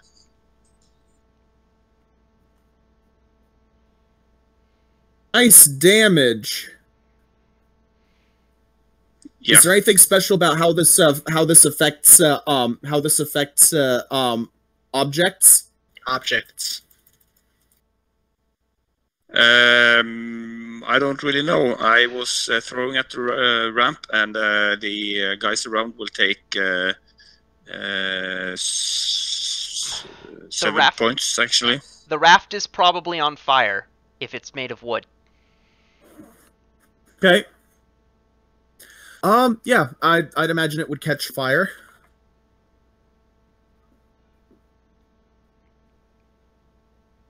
Yeah. Both of them failed and took splash damage, as did the dogs.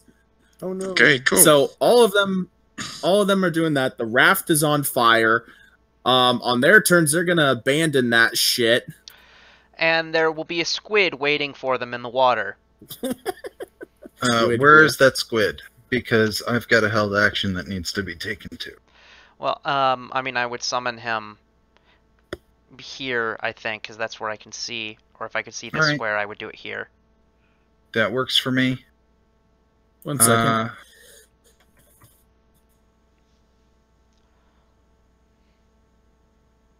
Yeah, I'll just move and I'll do it. And the squid will ready and This. act. Give me a control over it. I shall. Okay. And the squid will... I think I still have Speak with Animals on, so I might even tell it. You can just communicate with your summon. Okay, whatever. Squid will wait and full attack something that comes into the water. Mm-hmm. So yeah. Tell me How when much they health do that. does the squid have? I'm looking that up. Because that matters. Yeah. It's not that tanky. Can it take 2d6? Well, yes, but please don't.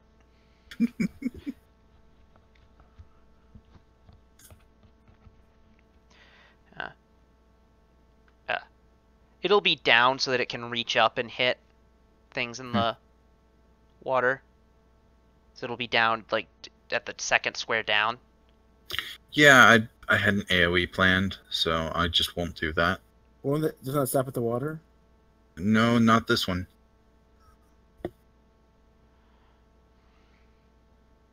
Okay. It's going to plan to do that. Mylock, are you holding your turn? If I can't do anything, I suppose, yeah.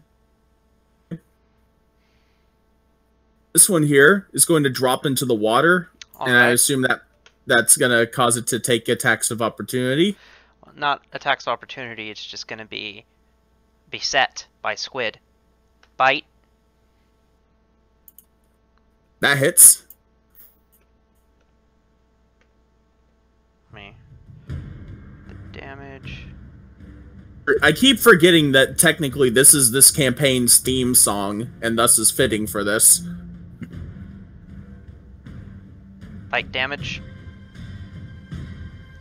And tentacles. What? Both tentacles are a single attack. Tentacle! No.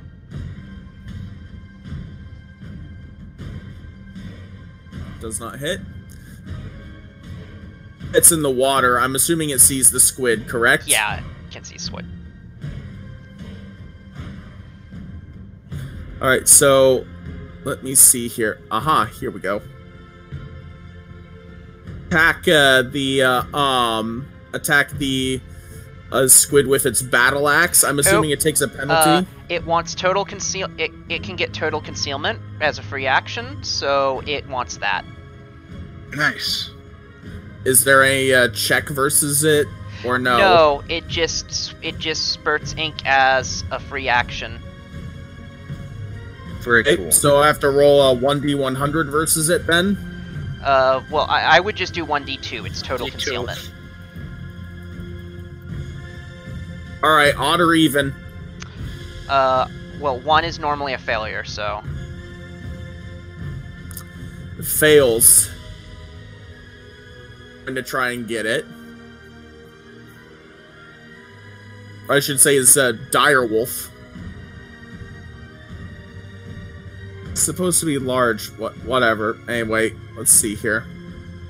No, that's significant. That means he's waiting back here.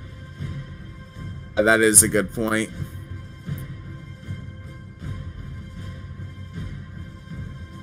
You can squeeze.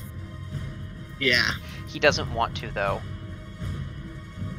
he has to though. If he's Right if it's around. companion, then he does what he's told. Misses as well. Balgoic. Hold, since I can't see them, I won't attack. Oh shit. And talk.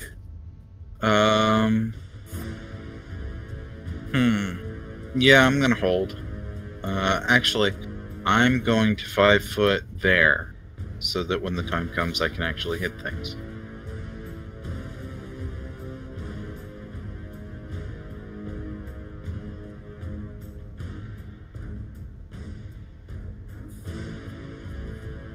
This is this one. It drops into the water, not wanting to be burned either.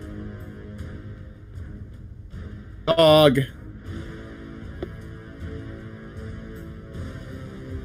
See, is it gonna try and fight the squid, or is it's Would you say this is poking far enough out of the fog to see the kitty and the rest of the party? I think you can see through 5 feet, so the green there could see out of it, though there's kind of a hard corner. Okay. Go for the squid, since no one's been really pot-shotting, well, except for the bombs, but anyway, let's see here. Gonna attempt to attack the squid. Wow! Everyone's failing versus the squid. Aegis! Yeah, do I see the... Yeah, but no, I hold my action to see if more creatures came through. Okay. I will do a movement, maybe. Can I stand on these squares? Or is that hard cave? Sorry. Yeah, cool. Yeah, just a 5 feet. I'm done. So squid is going to attack the same one. It's going to go for its tentacles first because those can give it a grab. 18 to hit. Let's see.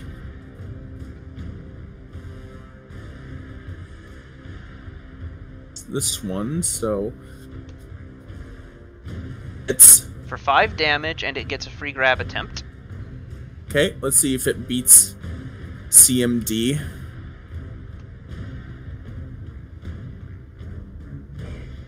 Does not get a grip on him. Alright, it will bite anyway. Probably not. Miss. Though, they probably need to make swim checks to keep from being, debuffed by shit. Yeah. Right. Well, there's no current, so it's only a 10. Yeah. Make your kitty do anything? Can kitty hit green?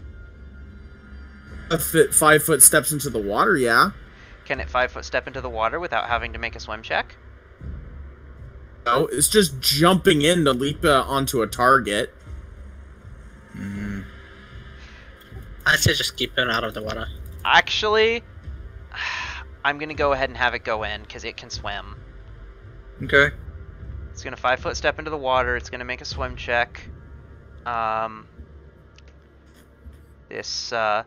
It will receive guidance from me, just to give it the edge on that.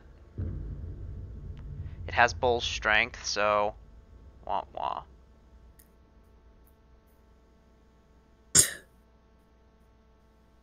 My luck. I can hit the kitty, but I don't think a singing clock would appreciate that. So. Yeah, that's what I was thinking. Yeah. And I don't. Yeah, I can swim decently, but with the fog cloud there, I don't know if I can even do anything. So yeah, I'll hold my turn. Don't put yourself in danger if you don't have to. No, I want to. If it wasn't for the fog cloud, I totally would. I just don't think I can do anything. Okay. 5 foot step forward as well.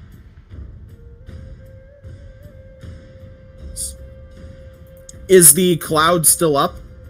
10 minutes per level. Oh God!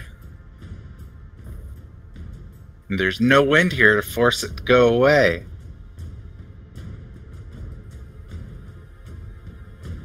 Cloud, the ink. The ink lasts for a while, but he would have had to 5 foot step out of it to make those last round of attacks, so he's not protected by it anymore. Okay.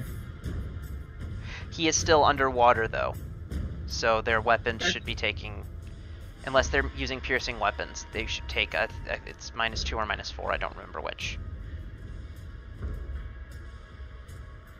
Clean hit then. If that's accounting for all penalties, then it does. Didn't get that. Counts for all penalties. 9 damage. Alright.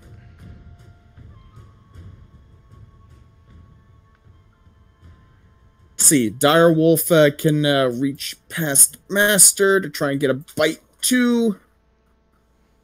That's for a Direwolf.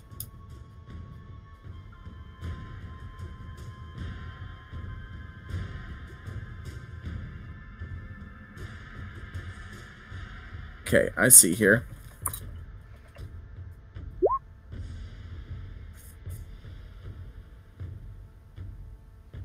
Does 20 hit? Hit what? The squid. Yes. It's the direwolf's bite. Ah. Damage on the squiddo. It's dead.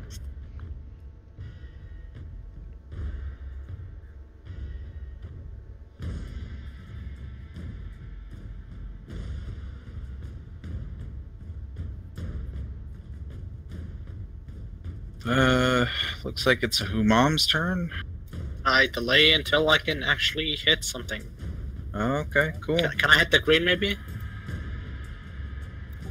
There's like 5 soft covers and a melee pass. If there's a soft cover there, but I don't think it'll be the issue. Whatever, here you go. 9 with the soft cover comes a 1. That's a no. If the squid is dead, that's good for me. Yep. There. See, Puppy, we enjoy that your summons are dead. This is what Leon is saying. Only in this case, because that means... No. I get it. So, I'm gonna kind of push this so it doesn't hit his cat. Stone Call does 2d6 to the area. Let's see here. I'm just going to click this button. There isn't.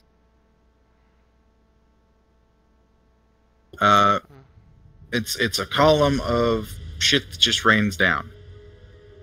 I will make sure, because it's odd that it doesn't have a save, but... Was it Stone Call? Yeah. Isn't that a big amount of area it covers? Yep. Saving throw none. Lots of conjuration spells don't have saving throws. Yep.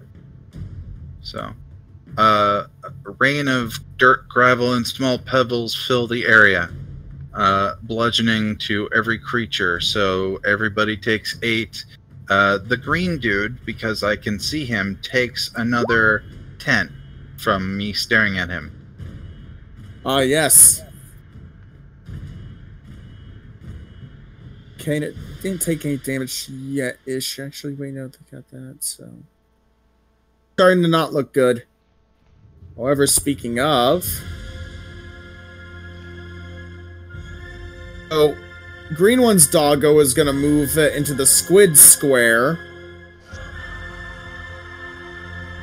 Okay. Of the squid. Green is going to drop her bow and grab out her scimitar to attempt to attack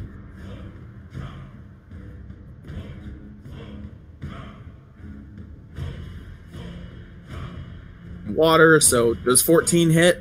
Does not hit Kitty. Buggy is going to try and hit. If I can find the stats. Go.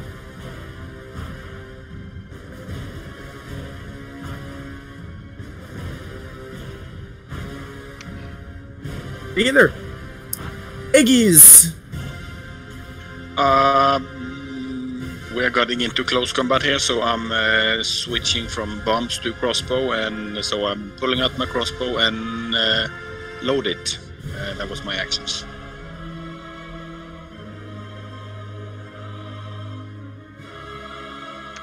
Good.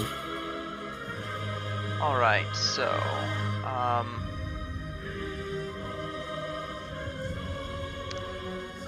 let me make sure I got this bit right.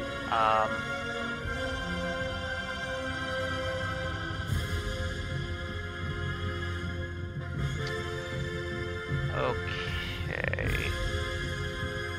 So, Kitty is gonna make a swim check. Go ahead. Meets the DC. And so he's going to full attack green. Bite on green. Claw on green. It's Okay. There's reason to claw for green a second time, so this is gonna be. it's I finished a game of Dota while you guys are making this combat. Holy shit. So then Leon damage.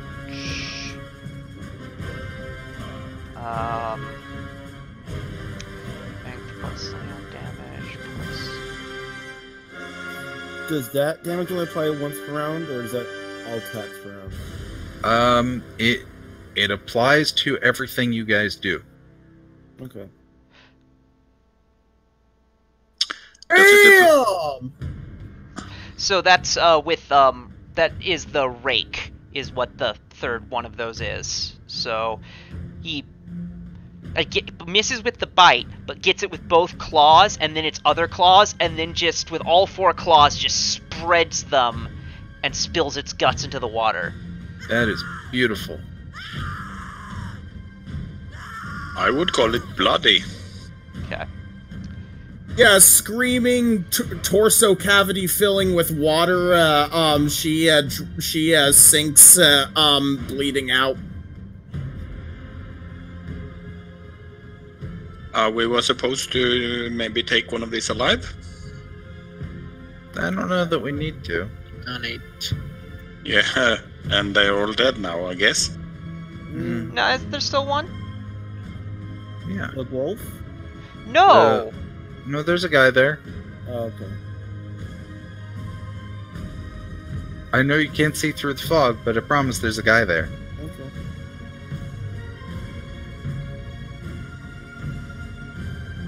All right, is that the end of your turn? No. I'm going to wild shape into a giant frog. Fair enough. Holy shit.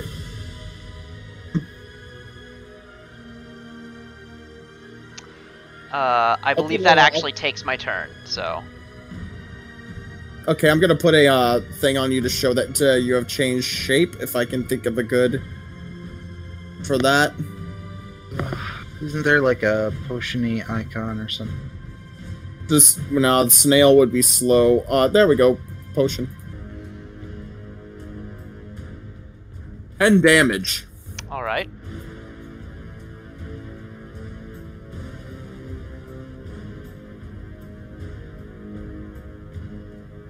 Alright, and that's all the attacks he can do. Thalgoic. Is the dire wolf being that's cheated not out of a worse. turn? Direwolf Do nothing. gonna come in and try to bite the kitty.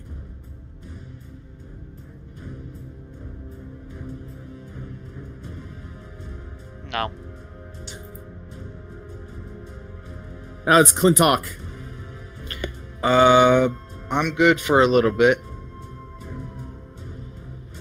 Hey. That's Turn. round 2 of my shit. So I'm good.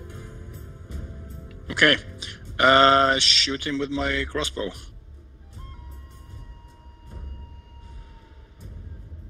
That's a miss because here's cover and close combat, so yeah, I waste another bolt. That's basically it.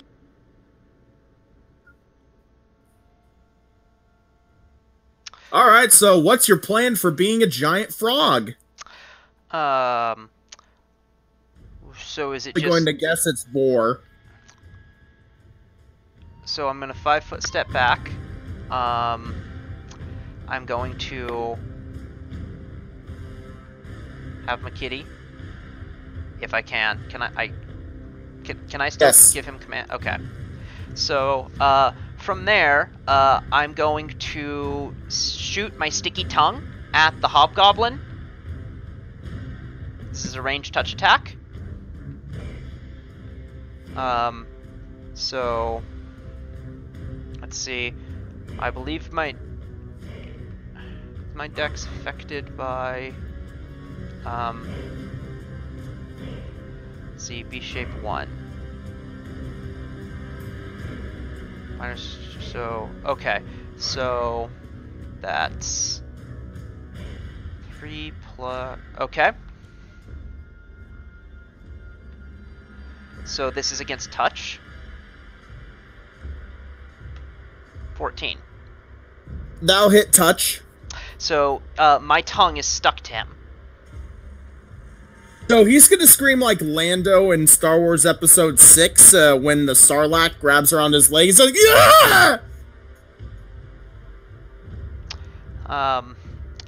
And I'm going to pull him toward me.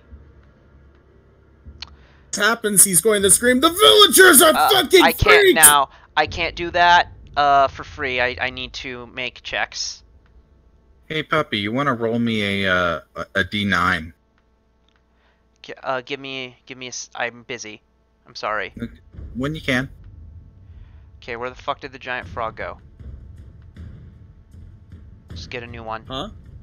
The stats. I'm just using... Oh, the stats. Okay. Okay. So the pull maneuver. Actually, I don't think I do. Oh, wait, hold on. So, 15 feet long. Deals no damage on a hit, but can be used to grab. The giant frog does not gain the grapple. Okay, so I do need to make a grab check. So that's let's see. My strength is currently 14. So my CMB is currently that. So here's me trying to grab it. Nope. So I've accomplished nothing.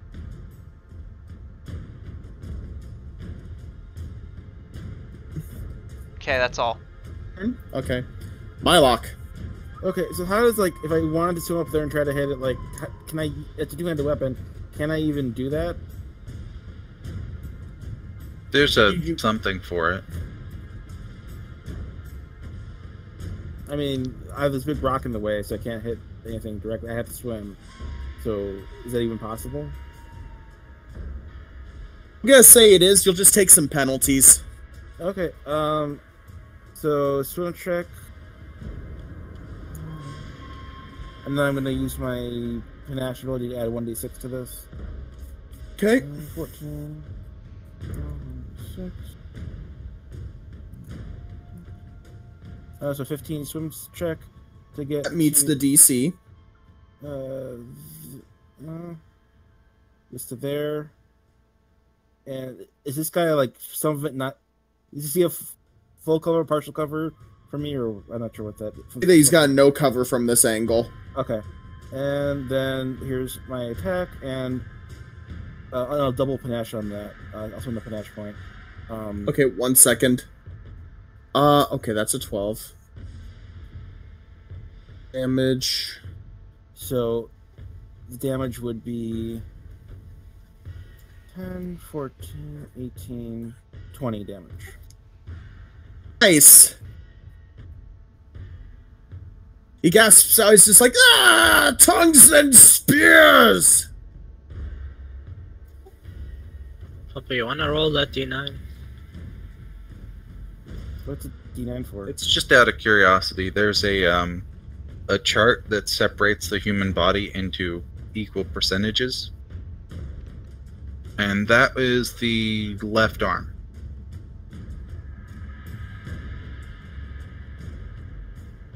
The rule of nines is for percent coverage of burns, but it can be used for stuff like this too.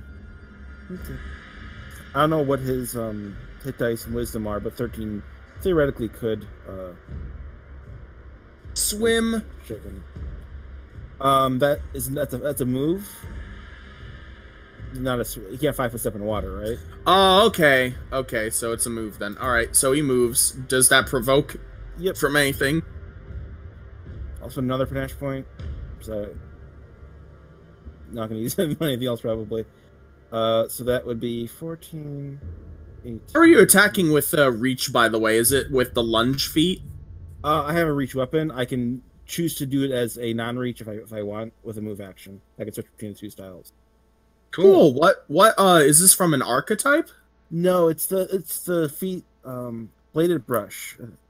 Oh, cool. That's cool. That's cool to see on a swashbuckler. That's cool. Well, Yeah, that's 14, 18, 22, 24 damage. Oh. And we get my parrish back. Dink. 1 second. Oh, how many hit dice does this thing have? Or at least 2? Possibly. So that gets gurgly near the end as you stick him you slash through a lot of. It doesn't even veins. kill him. They just drown because he knocks them out non-lethally and then just drown. Doing non-lethal. Okay. Yep. Well, he doesn't drown then. Just fucking. He bobs on the surface. Yeah. Direwolf is going to attempt. Does it have at least 2 hit die? Yes. Okay. Cool. Punish point. Yep. Okay, and Wolf is going to attempt to take a bite out of you. Okay. No. Even with negatives for being swimming, I can't. That's not close. Quick. Pass. Hey. I'm gonna try and shoot it. Does 14 hit? Yes. Cool. Take 10.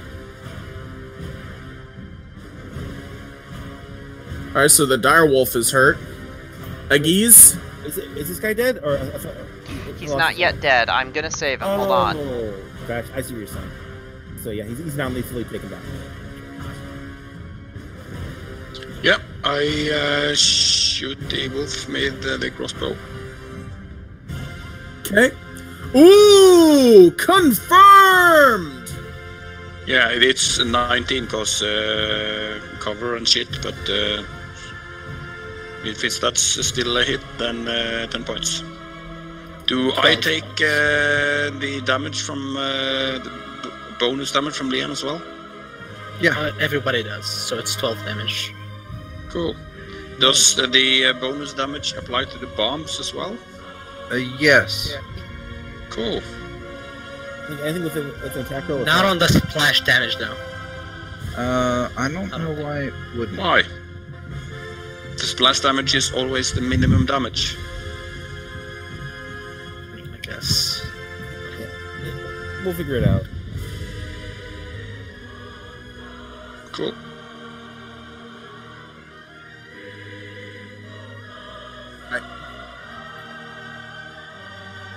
So, and Hopeless. So I'm assuming you auto drag him. yeah. So I can only drag him 5 feet per round technically, but yeah, I'm dragging him onto land. And Kitty can't 5-foot step. Actually, Kitty is going to 5-foot step onto land. Cool. Does the kitty want to attack the wolf first? He can't. Maybe here. Because I was here before, so.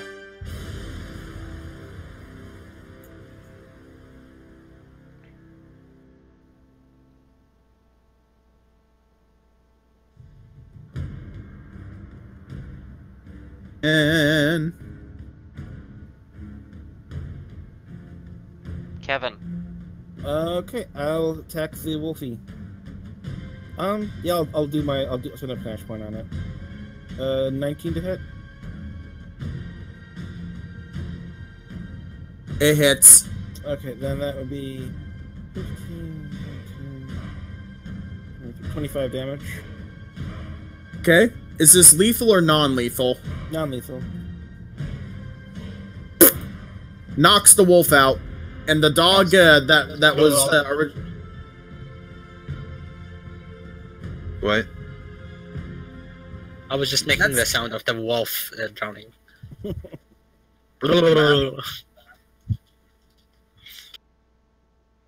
So yeah, the one remaining dog that's alive doesn't know exactly what to do, so he's just kind of swim towards the surf, not the squid. Fucking shit. There's too much shit in that tiny corridor. The one dog is just gonna swim towards the surface, whining. And you can talk to him, right? Yeah. I'll retake my normal form, and I will wild empathy him. Okay. Giving myself guidance.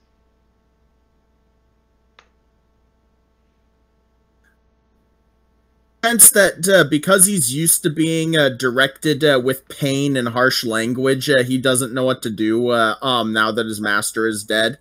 Oh, fuck, I just saw something about that yesterday. Okay, I don't... So 14, that effectively diplomacy to improve his attitude. He is incredibly happy to meet you, and wants to know if he can get steak from you. Well, he can't talk to me because that wore off. Why would it wear off? Isn't it minutes? No, it is not. Then what is it? It's rounds. Has it been 4 rounds? Holy shit! That combat took a while. I think it's rounds per level. That seems really inefficient. 1 sec. It is. Speak with animals is garbage in that respect. I mean, I might be wrong. Yeah.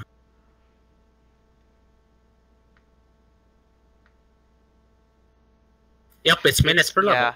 So never mind. I talked to it. Hold on. Holding on. Not that she doesn't know. Not that she wouldn't be able to guess. Yeah, sure. Hold on, guys. Okay. Holding, continuing to hold. Holding. We'll keep doing so. Holding. I'm glad that we could get this combat out of the way. Yeah, it was nice. Clear out the dungeon. Oh. Sorry. Are they trying to make you eat fish again? No. I won't. Probably don't worry about it. Sorry. Well, it's too late for that. Holding. So should you stop holding? By the way? So I tell him that I have something better than steak. That he can eat every single day. I offer him a juicy piece of meat from my ration. Which one does he take? The berry or the juicy meat? Put the berry on the he's meat. gonna roll something here, just for shits and giggles. I would presumably have used my berry ability this morning. So he tries to feint and take both, but he kind of flops and ends up knocking both out of your hands, and just kind of looks down at what he did and just whines. I'm fine with that. All right, so he takes both then, and yeah, he's going to eat both of them, and he looks very happy. All right, I give him pets. Tail wags because he's never been given that sort of affection. We need to start a list of my animal friends, because at this point there's the monitor lizard, there's this dog, there's gonna be this dire wolf. The squirrel that you rescued was demonic and told us the end times are coming. The squirrel ran off, so. And the bat you just saved? Yeah. He's back with his friends. He's back with his parents, but yeah. He's still a friend. Yeah. Got the one survivor, and I'm assuming you fished the dire wolf out of the water. Yep. So what do y'all do?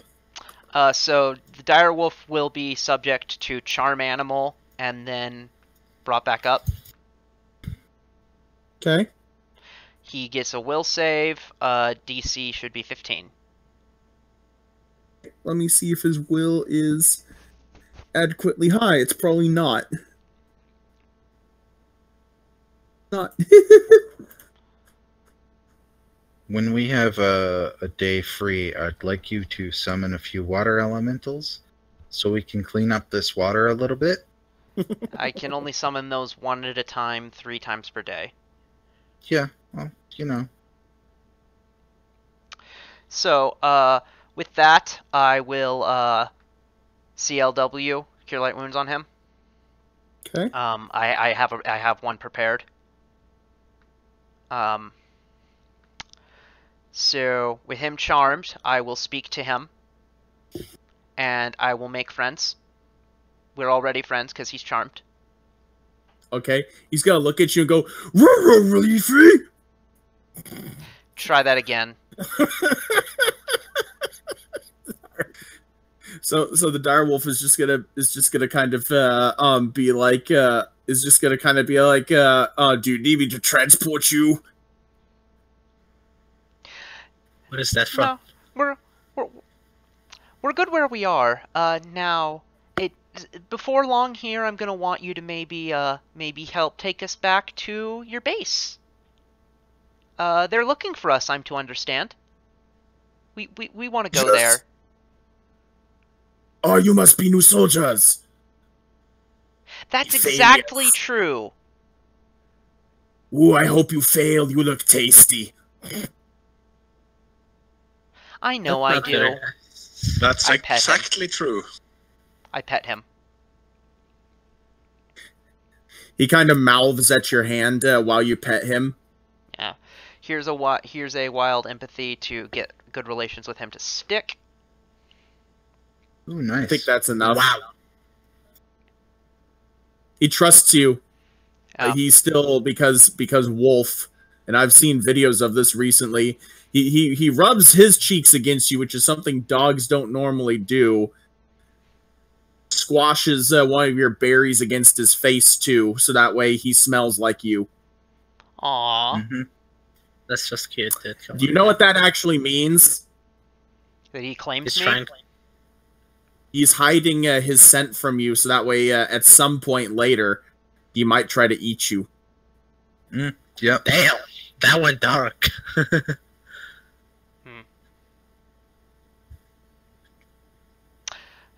Well, he's charmed right now, and then I got him up to a good attitude. So, yep. I vote we end here, because it's past 4. Yeah, I'm okay with that. So there's no way in the regarding future games. You guys have your own thing on Friday. Mm-hmm. I'm gonna try to get Belkson up and running, not by this coming Wednesday, that's not happening, but by the next one.